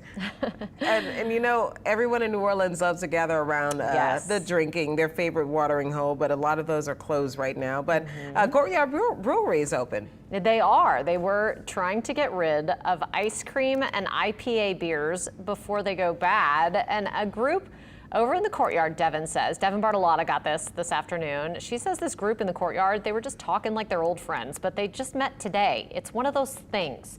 You go somewhere in the city of New Orleans, especially at a time like this, and you just strike up a conversation, and you can make lifelong friendships that way. Yeah. A lot of people share stories about how they met, you know, and it's similar, and you hate to bring it back to Katrina, but that was a similar case when you go back. People just getting together, trying to find something to laugh about, something to smile about, just a little bit of positivity or that silver lining. So getting together, having a drink, especially helping out some of these businesses, and it's unfortunate these businesses do have to get rid of a lot of their product, and I'm watching businesses online right now talk about picking up food. If you can, stop by and you have somewhere you can store this food, make sure you stop by to pick it up. That's amazing. And it's so many people that actually they're looking for a meal. They need that help. So you know, they're kind of doing each other a favor. Note the headlamp on the bartender because there's no power. Yes, there is no power. No power. There is no power. Right. So, he's not spelunking in a cave. He's in his bar. Yes. Right. But it is pouring some IPAs, which I could use right now. Yes, and ice cream. And ice cream, yes. Both of those things sound amazing right now. I know that Chris would probably want some too. Yeah. Will we give him any? No. I love how she just automatically says. I don't think so. No. But he's done such a great job. He deserves it. I think you deserve it, Christopher. I deserve a bourbon. Yes, you do. That you do, for sure. What are the odds of Devin having brought some ice cream or beer back? You know, I was hoping that she brought some back. I don't think she did. Slim to none? No, she didn't? Slim to none. In fact, none. Okay. You're right, none.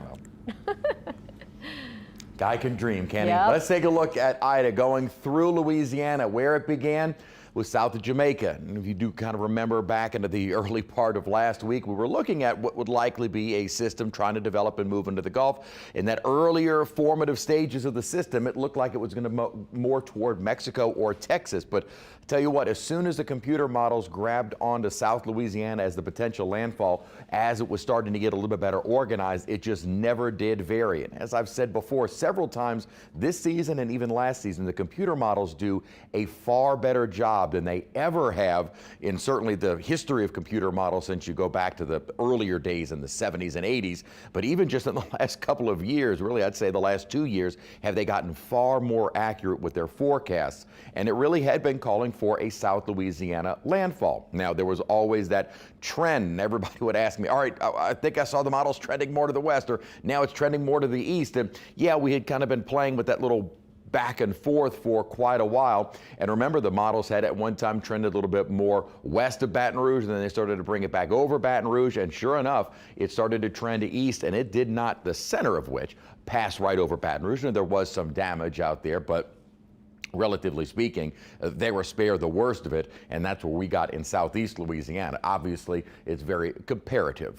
What happened down along the coastline, the Bayou region, and then the river parishes was not as bad as what happened here in the city, and certainly parts of the North Shore a little bit more unscathed as opposed to Tangipahoa Parish as the storm moved northward and was still a hurricane at that point, which is incredible. From the point of landfall at 11:55 yesterday morning to 4 a.m. this morning, it was a hurricane from landfall through the entirety of Louisiana before it finally crossed into Mississippi at 4 a.m. and that when it was downgraded to a tropical storm. So 16 hours. But also something to note, and something we had been talking about, is the fact that this first off, is still very much the coast and open water. For, you know, with regards to it being land, there isn't a whole lot of land down there. So even as it started to move inland, it really wasn't encountering a lot of solid land masses. And then as it continued through, again, a very swampy, marshy part of the state as it continued moving northward. And the storm is able to kind of feed off of that.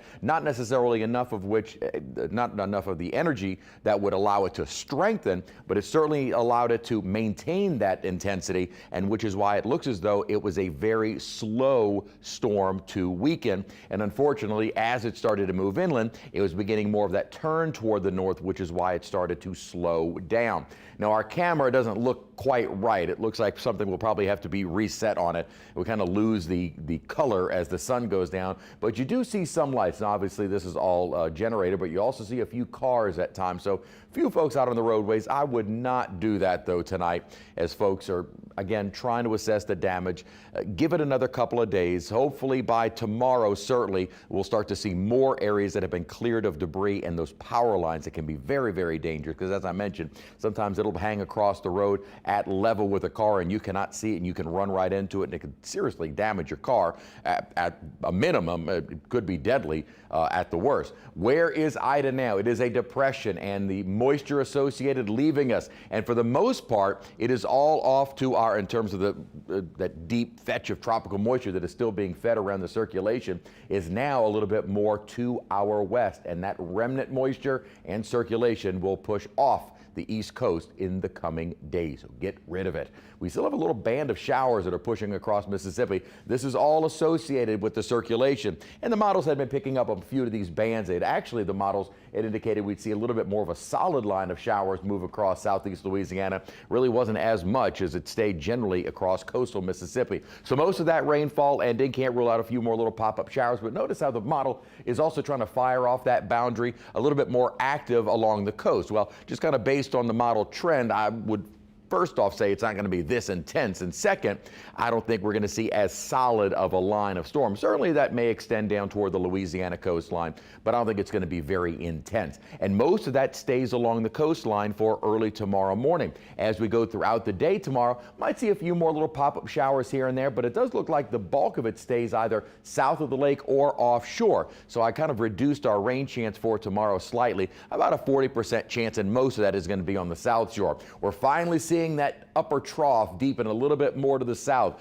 That is going to help pick up Ida and kick it out of here. What it's also going to help to start doing is bringing in a little bit more of a northerly flow in the mid and upper levels of the atmosphere. That should be reflected at the surface, so more of a westerly wind and northwesterly wind, which will help to push the water from the surge out of the lakes and away from the coast. We're also going to get kind of a reinforcement of a northerly flow with an upper high building in toward the end of the weekend, and this upper high looks like it's going to send a surge of drier air our way. First, the upper trough. That helps to kind of reduce a little bit of that deep tropical moisture. Then that upper high really sends in a drier air mass. So we should see a lot more sunshine, but it may help to lower the humidity a bit to where it is a little more comfortable. We're not talking a fall-like feel, but by Friday and into the weekend, it should be a bit more pleasant as everyone is going to be outside doing the cleanup and recovery work.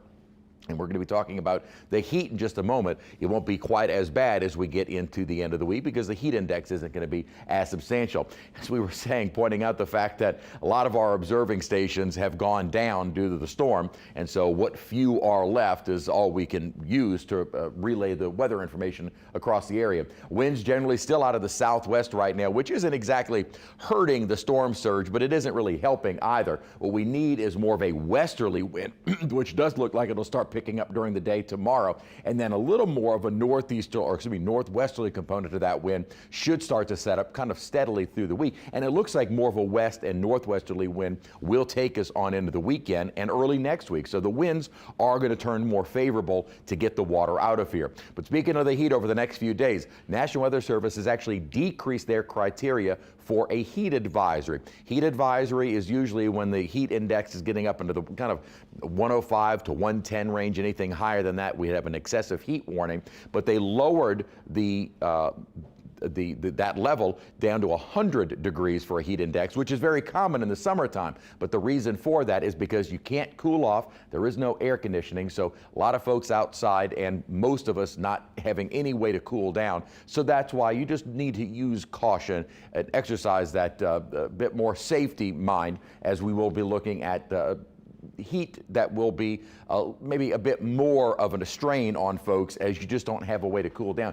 Even though we're not talking about extreme heat indices, we'll be in the upper 90s to about 100 degrees and humid. We have very typical early September forecast. But again, with that inability to cool off, it does become a little bit more of a concern. Now, as I said, we should see a drop in the humidity enough that there is no heat index toward the end of the week and weekend. So a nicer forecast is on the way. And unfortunately, I do have to deliver bad news. Not that we're tracking anything, but we will be continuing to track systems, as we are now almost to September 1st, and we are still very much in the peak of the season, which peaks on September 10th. Then we start to see kind of a downswing in activity, but it really doesn't start to slow down until we get toward the midpoint of October.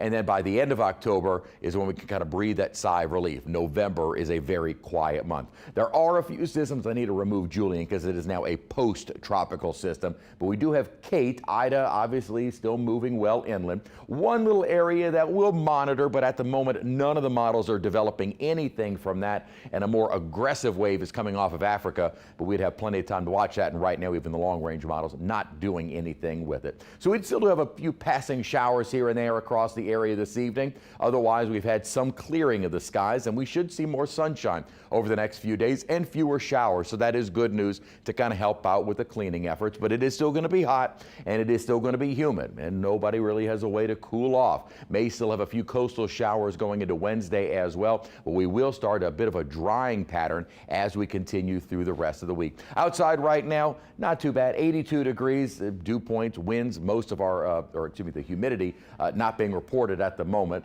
Even the weather station at the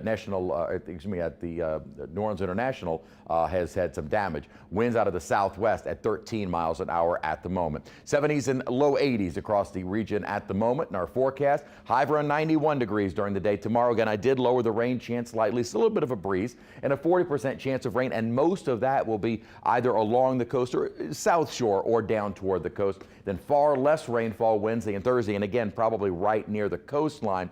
And then a little bit of drier air moves in. Now, we could even see some high temperatures staying in the upper 80s, but it does look like on the North Shore, our mornings will be dropping into the 60s. So a slightly better feel to the air.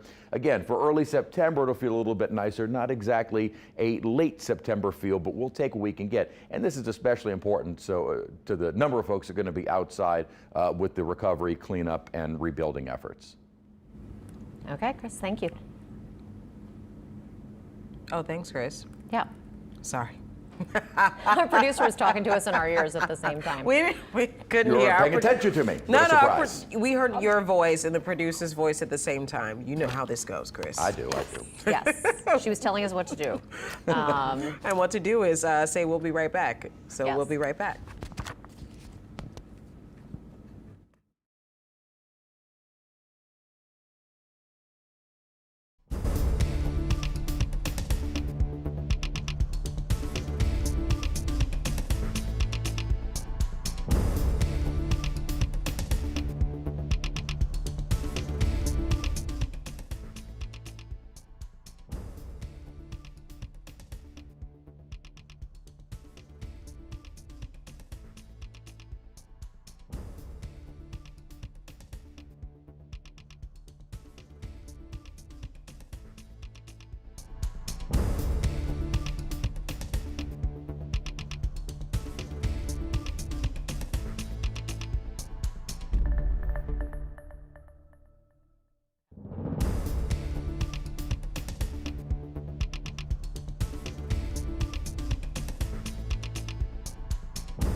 From WWL-TV, this is continuing coverage of the Hurricane Ida aftermath.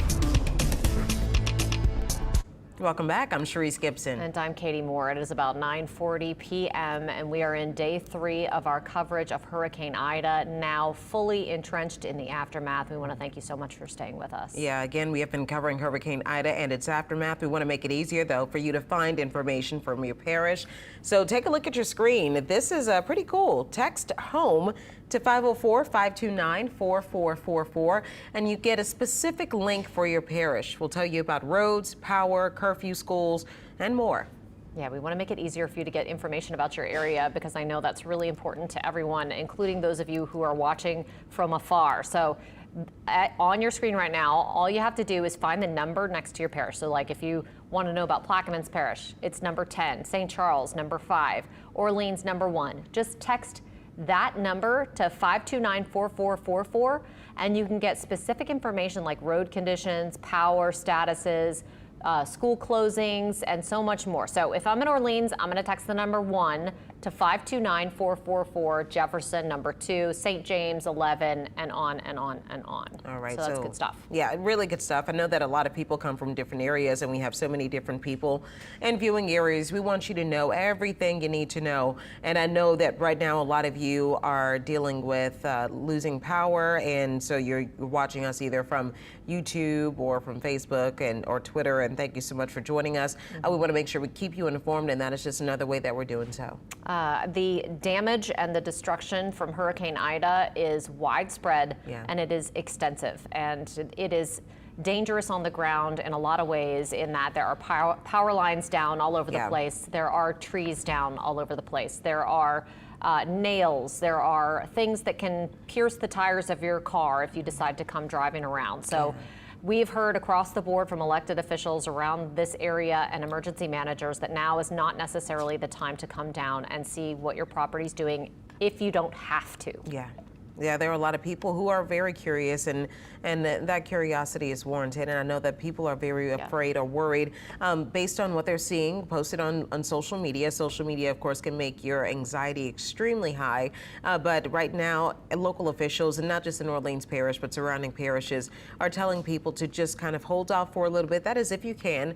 We understand the circumstances, but if you can, hold off for a little bit, because they don't want you to come back and have to deal with not only seeing the conditions of your home, but having to stay in that home and not have access to power or not have access to gas or food. Not many restaurants are able to be open. So some of the things that you would need, the normal resources that you would need, you're not able to get that right now. Right, and we're in a critical situation, especially in some places where there is no reliable water service, including Jefferson Parish. The East Bank of Jefferson Parish is having a situation with that.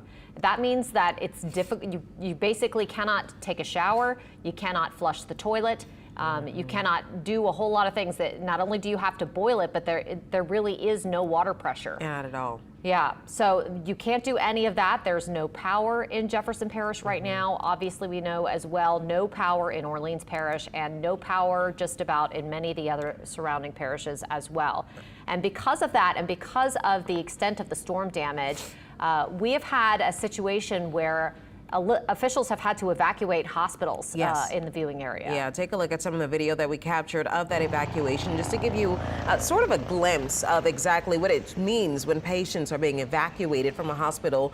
This particular hospital is Terrebonne General. We got these pictures and video from Acadian Ambulance, and they have to go into these hospitals. Now remember, in the midst of a pandemic, some of these hospitals were at capacity. They did not have enough beds for people who were coming in who were diagnosed with COVID-19 or positive cases of COVID-19. So you have to load a lot of people up and bring them to surrounding area hospitals and hopefully make room for people to go into these hospitals, because as Katie mentioned earlier, there was the situation of these hospitals being at capacity. Right. So it's a case of, is there even room? Where exactly are they going? Right. That's exactly right. And, because of this situation with the water in some cases, Tulane Lakeside Hospital in the metro area in Jefferson Parish has had to be evacuated as well. They took patients down to the main hospital downtown because of the water situation. They don't have reliable water, and so they can't operate a hospital.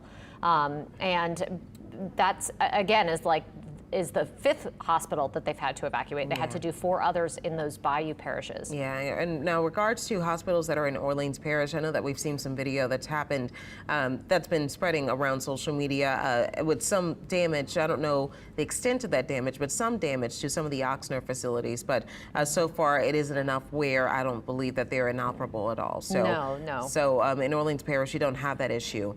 More video that we're finding here. Actually, let me just back up. There is one that's in the bayou area Oh, that is an Oxnard facility. That's one of the 5. That's one of the 5, right? Yeah. Okay. Yeah. Well, let's go over to Chauvin. This is where we're seeing more damage video from our reporters who've been in that area. You can see what looks like a shed or a home that was destroyed. I mean, down, it bears repeating, down trees. See, we're seeing the same thing. A lot of roofs. The roof is that have been gone. ripped off. It's gone, Charisse. Did you see that? Yeah, completely ripped off. So, I mean, wow, whoa. That's a mobile home cut in half. Yeah, it looks like it's cut in half. And I don't know if we are going to get back to one of our meteorologists to see if they can confirm something for me. Chris, what's that? A quick question. Yes. Were any tornadoes confirmed along the bayou region? None of the bayou region. We had never had a warning issued. Really, the only one that I saw confirmed was in Mississippi. Mississippi, okay. That's the only one. But Alexandra had said, and I think this is really smart because it really does sufficiently describe it. It basically was like the velocity of the winds was like an EF1 tornado sitting over our area. Yes, over a large area for hours. Yeah. So you think about the damage from even a weak tornado, what it can do, multiply that by a size of hundreds much larger and a duration of just, 5+ hours in some places. Yeah, and I think that's one of the reasons that we've really had kind of a black hole of information down in those areas where they were hardest hit. And we're finally starting to get some video and images out of those areas. Mike McDaniel, our reporter, has been down there doing some great work for us, getting you information about what it actually looks like down there. And so it really is just spectacular in the worst possible way to see this kind of damage. Yeah, and I think Mike has even more video that do we have any new pieces of video from Mike over in Chauvin? I think, okay, so that's a Chauvin video. Okay. Well, we also have some more videos, or views rather, of some of the damage around the area. Okay, Marcelino Benito has been in Slidell throughout this event, and he was talking with police about rescue efforts there earlier today. Guys, last night we could definitely hear those winds howling. We were hunkered down inside the Slidell Police Department headquarters, and that building was creaking all night long. We knew those winds were doing damage, but today we saw the extent of that damage here in Slidell. I want to show you this tree behind me. This is just one example of the damage that these winds did. Hurricane Ida toppled this massive tree just as if it were a twig. Let me get you to some brand new drone video shot by photojournalist Ryan Phillips. You can see that this particular tree fell on a power line, as did hundreds of others in Slidell. Luckily, this one did not fall on any homes. Other homeowners, though, weren't so lucky. Trees did come crashing down on other folks' roofs, but Slidell police say the good news is no one was hurt, no injuries or deaths reported here, but Slidell will be in the dark for at least a week, if not much longer than that. There were several high water rescues early this morning in Slidell. At least a dozen people had to be pulled off their roofs because the water had risen so high. Tonight, a lot of that water has thankfully receded and the cleanup can now begin. But when night falls here in Slidell, the city will still be in the dark, and the police department here says they will have extra patrols on hand and they will ensure that looting is not permitted. Back to you. You know, that goes for the city of New Orleans too. They are not going to tolerate it. All right, take a look at this. Sort of expected here. All flights, this is a tweet from New Orleans Airport, all flights are canceled for tomorrow, and many of them are canceled for Wednesday as well. Wow, is that 107 or 197? It's kind of small on the monitor. I just pulled it up here. They just tweeted this out that says airlines have canceled all incoming and outgoing flights for tomorrow, Tuesday, August 31st, and 197 cancellations have been reported for Wednesday due to impacts from Hurricane Ida. So please continue to check directly with your airlines for the latest flight information. Remember the video that we showed you leading up to Hurricane Ida, people attempting to leave, and the airlines, TSA lines were backed up. There were so many people that were inside of that line attempting to get into the airport just to get in and have every single flight canceled that day. It was slammed, absolutely slammed. But earlier, the officials over at MSY tweeted out that some of the reasons for those cancellations have to do with the water in Jefferson Parish. Yeah. I mean, it all kind of goes back to that situation. Yeah. And the fact that they can't provide air conditioning, they need it for their other operations. So water's key. They had some damage to some of the equipment out at the airport as well. I know a lot of people have been wondering about the windows because it's an all glass facility almost. They haven't said anything about that. I don't know if they did have some damage to those windows. Well, I'm looking right now. They said after an initial assessment that MSOI did identify the following issues. The runways and taxiways, they don't have any significant damage, no significant damage to the terminal facility, but they did have to repairs to some jet bridges have been initiated. They mentioned what you talked about, the loss of water pressure from JP Water Department. That's impacting several of the aspects of airport operations. And loss of commercial power from Entergy Sunday evening and emergency generating power. They're operating on that. All landline phones are out of service, and crews are cleaning debris on the airport roadways and repairing the perimeter fence damage. So, of course, it's a really fluid situation over at the airport, but we do know there were a lot of people who were attempting to leave the airport or who were attempting to show up in order to evacuate, to maybe jump on a last-minute flight. So, unfortunately, if people are here, they're here for a little bit longer. Tuesday and Wednesday, it looks like, you know, and I hate to say it, but 197 flights. We could possibly see all of these flights canceled for Wednesday as well. Yeah, I think there's a really good chance of that if they don't get any significant progress made in terms of the water. I think that that's going to continue to be a problem. They're also running on generators out there, like you mentioned. Exactly. So, I mean, trying to run an airport on generator power has to be pretty difficult, I would think. Yeah. Oh, yeah. Very difficult. I know that Candace Charles has been out and about around New Orleans, and we mentioned the concern about looting. Candace has been trying to look into where you can get basic supplies, and I know that we're going to check in with her in just a little bit, but she did say that this situation already has tempers getting pretty hot.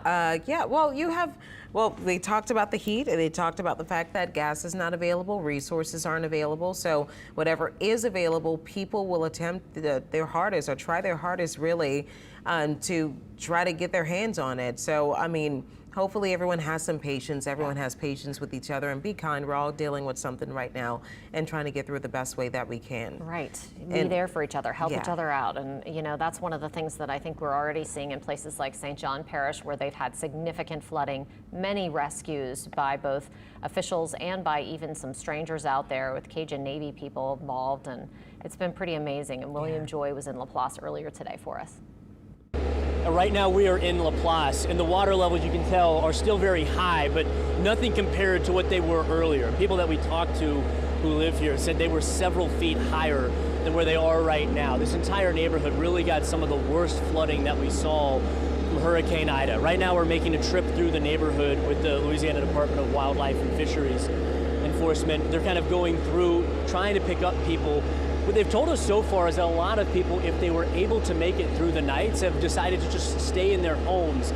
We talked to some people who got dropped off up in the street where the water levels are lower. They have, you know, a handful of suitcases with them at the time. Those people said they had to move to their attics to try to avoid the water. It's talking about water several feet deep inside their homes. Some people with elderly family members had to carry them upstairs last night to avoid these floodwaters.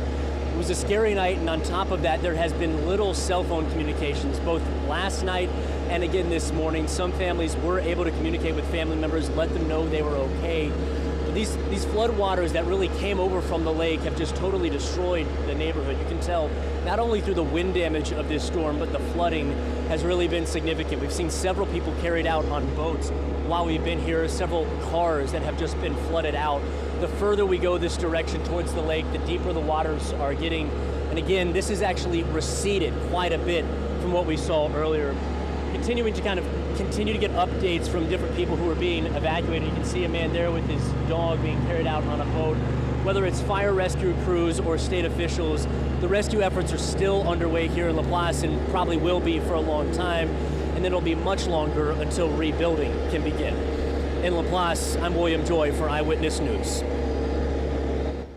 Man, it just is such a heartbreaking situation. Yes, it is. Man, there really were people in attics who felt like they were about to drown. And talking with William earlier after he went out and spoke with so many of them, I mean, parish officials said they didn't feel like they were in imminent danger. They didn't think that the water was climbing up to a point where they would be trapped, it sounded like. And that, it turns out that's what happened. And many of them were able to get down on their own and then get a boat ride out of the neighborhood, which is good. But it just had to be such a terrifying experience. Plus, you know, they lost so much when you've got waist-deep water in your house. Yeah. We all know what that means. Yeah, we know the damage that can leave behind in a house. So there are things that a lot of people will need, and I know that we're going to have our good helpers coming around. We already have them right now, just one day after Hurricane Ida landed, coming to help and offer any assistance that they can so that people can either have food or shelter. And unfortunately, many people will have to go to shelters, and it's a different situation now where they're not paying for hotel rooms. You have a lot of shelters that are that definitely do want to take people in. Right, but we want to check in with Candace Charles. We mentioned her earlier and the fact that she's trying to find gas and supplies and checking in on people. Candace? Yes, and I'm at a very special place. I'm at Manchu on Claiborne. It's been a long line all day. People have been waiting to get food. It's one of the few places that's been open. You definitely can feel that very New Orleans vibe that I love out here. Everybody's been standing together, hanging out, waiting in line patiently to get their food. No matter how long it takes, they've been waiting here for their food. Some people have been waiting for maybe about 20, 30 minutes to get their food. They've really been pumping it out and having the chicken come out here pretty quickly. It's pretty awesome. So I have somebody here with me. Eddie Sincere has been waiting quite some time to get his food. You finally got his food. What did you end up getting, Eddie? I got me 10 pieces of chicken with some shrimp fried rice. But see, it's very difficult for New Orleans right now. But we've been through this before. So we prepared for it. I got a freezer full, but I don't have no lights to warm it up to cook it with. Hey, I hear you. So we got to do what we got to do. And Manchu is what we got to do. Yes, that's right. But it's a bunch of people out here. You're not alone. How's it feel to be out here after Hurricane Ida came through and swept it out? It don't bother me. I feel just as safe as if we had lights and whatnot. Because like I said, we're used to this. We New Orleans.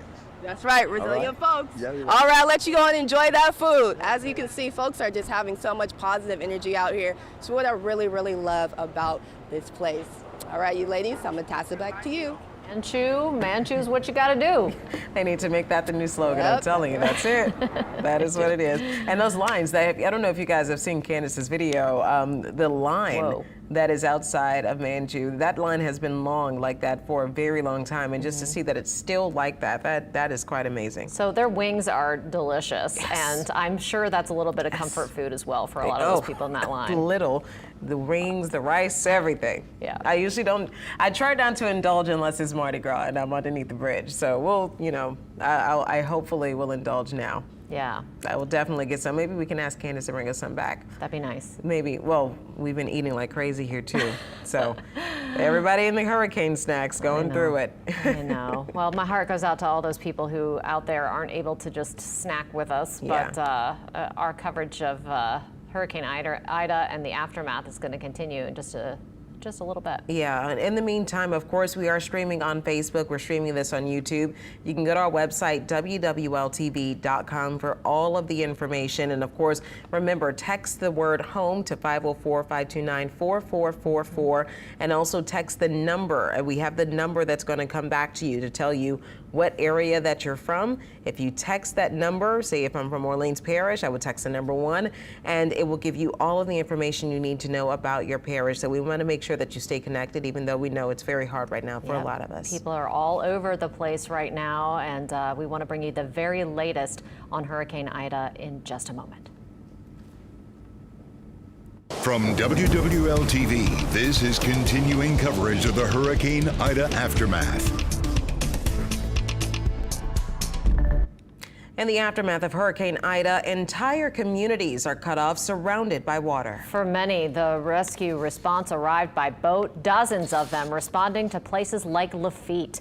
Ida cut a devastating path right through the heart of southeast Louisiana, with the water rising quickly in Laplace, sending many people into their attics as they wondered just how high that flood water would rise. And the one thing we all have in common is a lack of electricity after Entergy's transmission lines were hit with catastrophic damage, leaving more than 1 million people in Louisiana wondering how could things go so wrong with the power grid.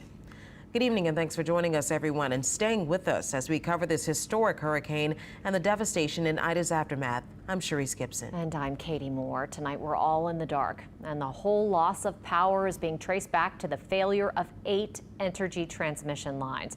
Investigative reporter David Hammer found one of those huge transmission towers down this morning completely collapsed. He also got key interviews with Entergy's CEO and the city council president. The sight is as staggering as it is devastating. A transmission tower in Avondale snapping in Hurricane Ida's winds. The twisted wreckage afterwards. The power lines, lifelines to the entire metro New Orleans area dunked into the Mississippi River. New Orleans City Council President Helena Moreno put the scene in perspective. What I find unfortunate is that so often it takes something like this for changes to be made. Entergy Louisiana CEO Philip May said the 400-foot tower that fell was robustly engineered and had just been inspected, but simply could not take the power of Ida. Those towers, all of those towers, went through Hurricane Katrina without wavering, but this wind event experienced much higher wind fields, much more devastating wind to those structures and to our system than even Katrina. But the catastrophic transmission failure Entergy says it experienced is more than this one tower and more than the corridor it's a part of, which feeds electricity from a larger regional power grid through this point at Avondale on the West Bank and onto the East Bank of Jefferson Parish at Harahan. May said all 8 transmission corridors that transmit power from the outside world into Metro New Orleans all failed. That leaves the entire area from St. Charles Parish in the west to the Twin Spans in the east and down the coast through St. Bernard and Plaquemines, isolated with no power. Entergy even calls it an island. But May says Entergy cannot commit to a timeline. Moreno expects it could take several weeks. I just want to be very honest with the people of New Orleans. I got off the phone with the Entergy engineers earlier today, and they told me that the assessment alone of the transmission failures, that alone could take up to 4 days. So up to 4 days of just assessing the damage before it could be repaired. After the assessment, Entergy crews and contractors will work along 2 tracks, trying to get one of the 7 remaining transmission lines back up and running, or generating power from within the island itself, using the power station at 9 Mile Point, or by firing up the new power plant at Michoud in New Orleans East. Also, can we get a line coming in from 9 Mile, one of the lines fixed here, and then potentially get 9 Mile powering New Orleans along with the New Orleans power station in New Orleans East? That would provide us over 600 megawatts of power in the city of New Orleans, our own little off-the-grid self-power generation to keep us afloat. This won't make us perfect. Idea, 600 megawatts is enough for essentially emergency services and things like that, critical services, not necessarily to power everybody's house. You got right? it. The New Orleans City Council regulates Entergy, allowing it to charge customers for the costs of a new power plant in New Orleans East and for hardening its towers and utility poles. May said that's been money well spent. Every time we build a new line, it's built to a higher standard. It's using different engineered structures, things that would be able to withstand, 150-mile-an-hour winds, that kind of thing. More robust foundations and so forth, so they can't be pushed over by the wind. And that's really where the improvements in infrastructure have been taking place. But the complete failure of the transmission system in Ida makes Moreno wonder.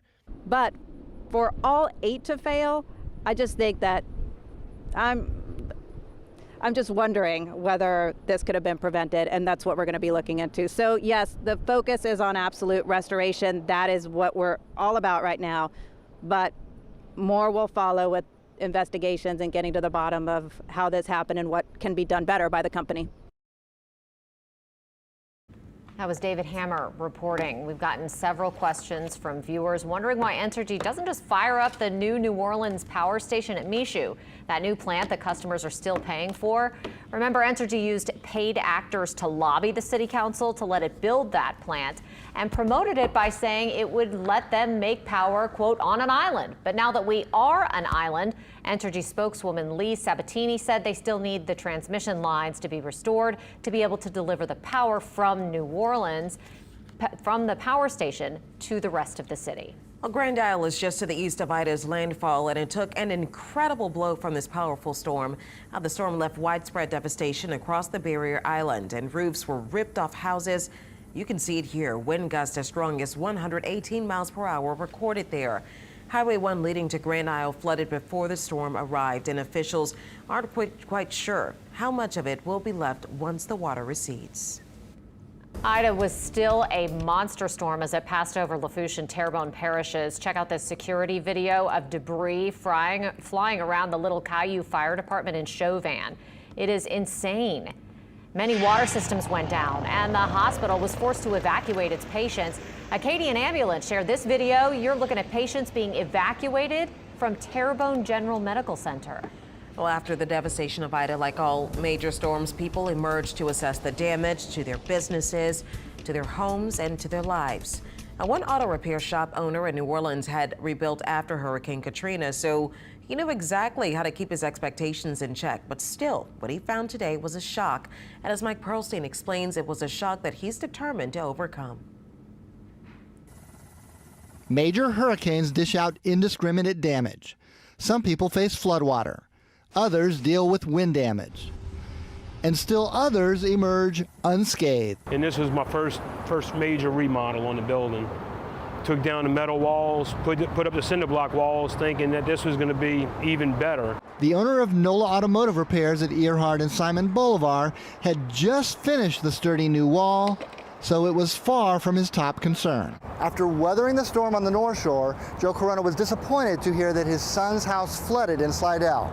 But when he came to check on his business this morning, he was hoping for the best. Instead, he found this. Speechless.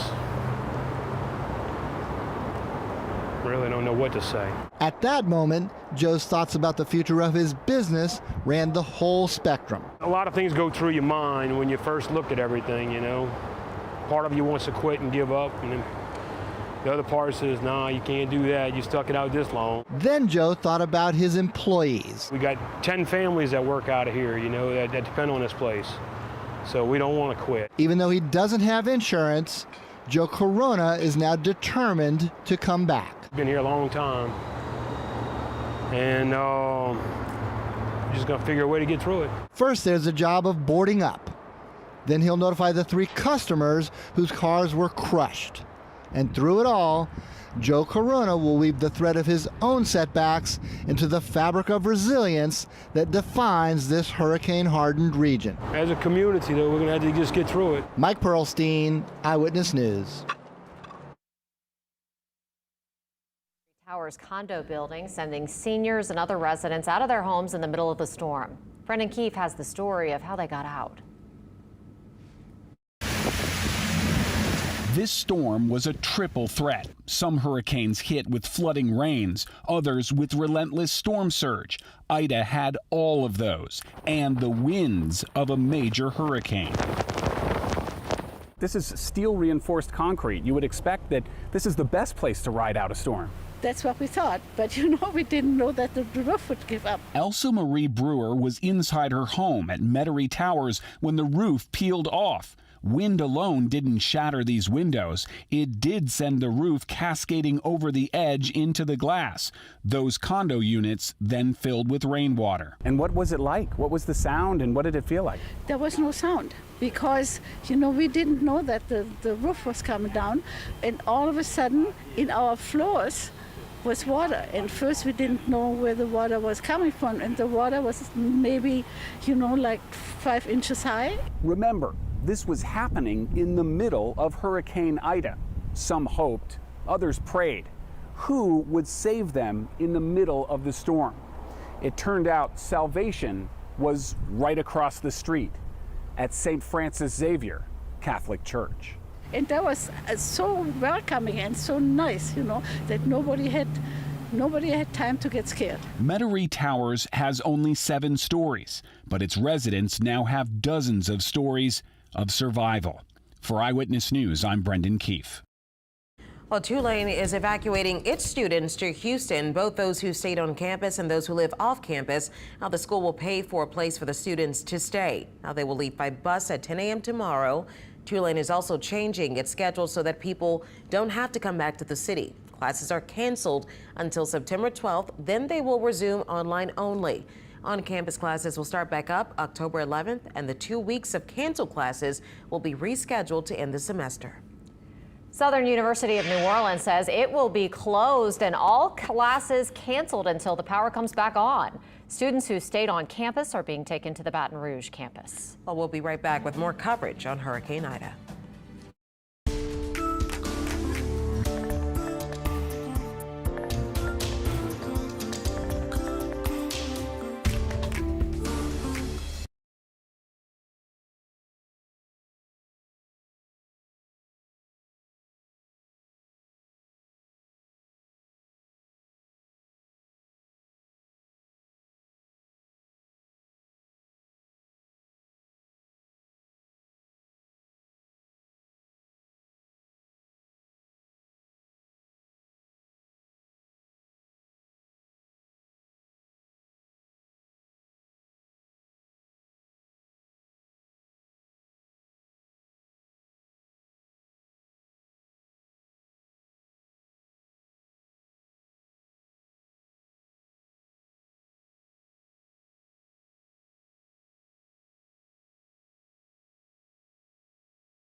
There's a missing person investigation in St. Tammany Parish underway after a death is being blamed on an alligator. Yeah, we want to go back to Erica Ferrando in St. Tammany Parish with more.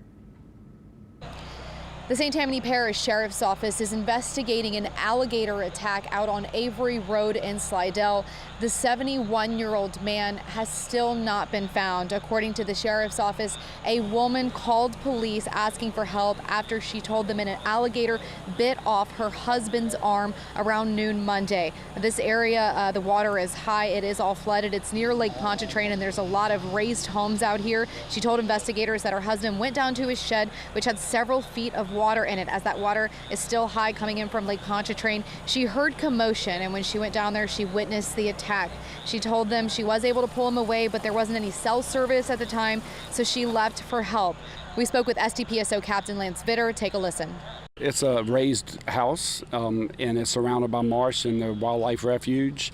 The area is well known to have alligators, and some of the accounts that they learned today, 7+ foot alligators. She said that he went down to the shed underneath the raised house to check on some stuff in his shed. She heard the ruckus, and then when she opened the door and looked down, he was being attacked by the alligator. This area is surrounded by marshland, and neighbors we've been speaking with say it's not uncommon to see a large, potentially 7-foot gator out here, and they say they'll approach you because some people will feed them. STPSO says foul play is not suspected, but of course this investigation is ongoing. In Slidell, Erica Ferrando, Eyewitness News. We are getting more views of some of the massive damage around the area. Yeah, Barcelino Benito has drone video of Slidell and spoke with police about rescue efforts. Guys, last night we could definitely hear those winds howling. We were hunkered down inside the Slidell Police Department headquarters, and that building was creaking all night long. We knew those winds were doing damage, but today we saw the extent of that damage here in Slidell. I want to show you this tree behind me. This is just one example of the damage that these winds did. Hurricane Ida toppled this massive tree just as if it were a twig. Let me get you to some brand new drone video shot by photojournalist Ryan Phillips. You can see that this particular tree fell on a power line, as did hundreds of others in Slidell. Luckily, this one did not fall on any homes. Other homeowners, though, weren't so lucky. Trees did come crashing down on other folks' roofs, but Slidell police say the good news is no one was hurt, no injuries or deaths reported here, but Slidell will be in the dark for at least a week, if not much longer than that. There were several high water rescues early this morning in Slidell. At least a dozen people had to be pulled off their roofs because the water had risen so high. Tonight, a lot of that water has thankfully receded and the cleanup can now begin. But when night falls here in Slidell, the city will still be in the dark, and the police department here says they will have extra patrols on hand and they will ensure that looting is not permitted. Back to you. A far quieter night tonight. We do have a few showers showing up on radar, a little band of rain moving across southern Mississippi at the moment, and kind of a little boundary here where a little shower has also fired up, generally over Lake Pontchartrain, but may continue and move over parts of Slidell as well as New Orleans east. Outside right now, it looks like things are settling down, and that will continue to be the case. I think our computer model kind of doing it with our rain development along that boundary during the overnight period, but maybe some showers along the coastline, but generally south of the city going into early tomorrow morning. Then another little boundary kind of develops. What are these from? Kind of the overall circulation associated with Ida. A few scattered showers and thunderstorms, but I think a lot of it will be more on the south shore and down toward the coastline, and we will see a drying trend as we go through the rest of the week, and maybe some nicer weather. Here's what's going on right now. There is the center of Ida as it continues to weaken. Finally, we'll start getting a forward motion increase because of the upper trough that's going to start dragging that circulation northward and away. What the upper trough is also going to help to do is bring in a northerly flow, which will be reinforced by an upper ridge. That should keep us relatively dry going forward and help to get rid of this tropical air mass while at the same time bringing down a much drier air mass. Now, dew points will be a bit lower as we get toward Friday and the weekend, and that should make it feel a little more comfortable. What that northerly wind is also going to help to do is bring in a wind shift. That should be reflected down at the surface as the winds have been more out of the southwest. We should begin to see a bit more of a westerly wind, which will help to assist in getting any of the surge that is still in Lake Pontchartrain and the higher water along the coastline and begin pushing it out. Really what helps Barataria and Terrebonne Bay is a northerly wind. Doesn't really look like we're going to see much of a northerly component of that wind, but certainly a westerly wind will help things out. With the heat expected over the next couple of days and dew points still in the mid-70s, heat indices will be getting into the upper 90s and maybe near 100, 101, 102. And while that doesn't seem extreme by any means during the summertime, the fact that a heat advisory is being issued is due to the fact that really no one has air conditioning, and so it's much more difficult to cool off. So just use caution. Again, there is some good news. There is going to be a drop in the humidity by late in the week. So the circulation associated with Ida moving away, still a few little scattered showers moving through, but we are going to be on a drying trend over the next couple of days. Outside right now, you do see some lights and a couple of cars on occasion, trying to start getting the little bit of normalcy. 82 degrees right now at Kenner, with temperatures from the stations that are reporting upper 70s and low 80s. 7-day forecast, high temperatures, upper 80s, low 90s, not particularly above normal by any means, but a little more humid.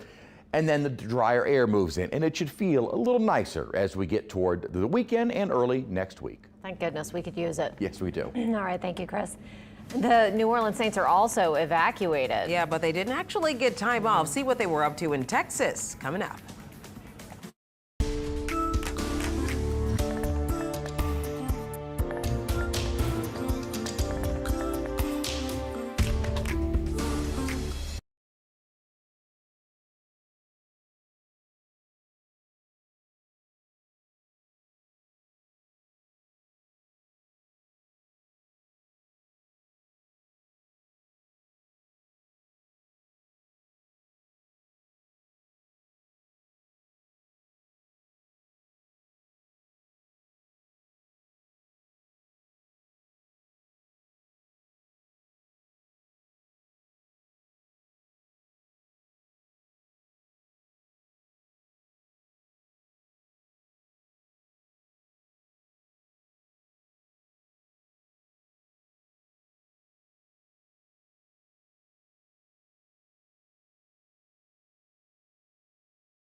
So this might make you smile just like a little teeny tiny bit. The Saints are also evacuated, like so many of you out there, but they got the chance to practice on a new field. Yeah, they went over to Dallas, Texas, playing on enemy territory. I cannot believe it. I know. At the AT&T Stadium. But you know what? They had to get their practice in.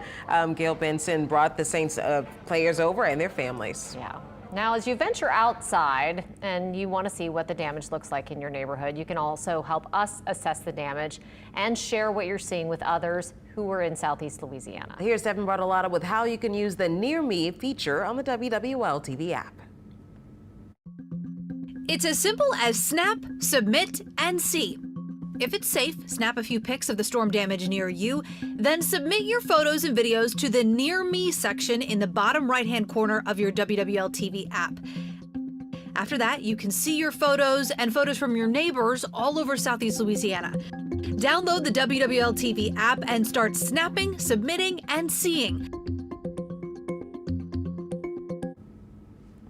She was snapping, submitting, and seeing. I was. I was. The text messages that we've been getting have been coming in like crazy of people telling us about things that are happening. So that's what I'm doing. But here in New Orleans, obviously, Ida left behind some damage and debris, and you can see it just about everywhere. But what you don't see is that silent struggle that people are facing, being without the power, with the heat, with no end in sight. Now, the only way forward for them now is to try to get through this together. Here in New Orleans, Hurricane Ida left behind damage and debris. You see it everywhere, but what you don't see is that silent struggle that people are facing, being without power, the heat, lack of cell service with no end in sight. So the only way forward for them now is to try to get through this together. As crews begin cleaning up the damage Hurricane Ida left behind, people across Louisiana are trying to make the best of a tough situation. The entire city of New Orleans is still without power and could stay in the dark for weeks. Ott Howell sat outside of his home to try to catch a breeze. Like so many, he's trying to see the light in a dark situation. It was litter everywhere. It was still pretty just because we'd lived through it, and unfortunately, I'm sure other people didn't. He has a lot to be grateful for. Can't call anybody, but I was able to message like my children to let them know that I'm all right. So, but that's the tough part. But then I'm the one that decided to stay. Everyone in the city is on the same boat. Tanner lives in the French Quarter. The windows in his historic home can't open. I haven't slept the past 2 nights. Last night I was just tossing and turning in my own sweat. It was awful. And the night before I was worried about the storm. The food in his refrigerator quickly rotting. It's a dire situation. With so many shops closed, people lined up outside the well-known Quartermaster Deli, desperate to get some food. Even without power, the deli is running. We got stuck. We didn't know there was a hurricane coming. This couple visiting from Texas, waiting to see when they'll be able to fly back home. It's just what it is. I mean, making the best of a rotten situation. But I mean, people have been really coming together, telling each other where you could charge your phone, telling each other where food is. Trying to find strength in each other, proving once again this is a city of resilience. Adriana D'Alba, Eyewitness News. It certainly is a city of resilience. We'll be right back.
Well, of course, this has been a grueling 3 days for a lot of us continuing to follow and discover more damage in our communities. But of course, we want people to know that we're all in this together.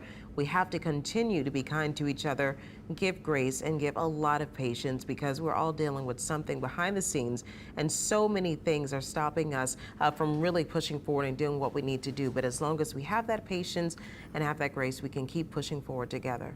It's really been unreal watching this disaster unfold bit by bit, piece by piece, like the roof tiles flying off of one of those roofs that has been torn off in the last 3 days. And this disaster, it will not tear us apart. It will keep us together. It will bring us together. And that's what it's going to take to get us through this. All right, we've done it before in New Orleans, and we can do it again. We can do it again. After more than 57 straight hours, that's going to do it for us for the news for now. Well, have a great night. Stay safe. We'll see you right back here tomorrow.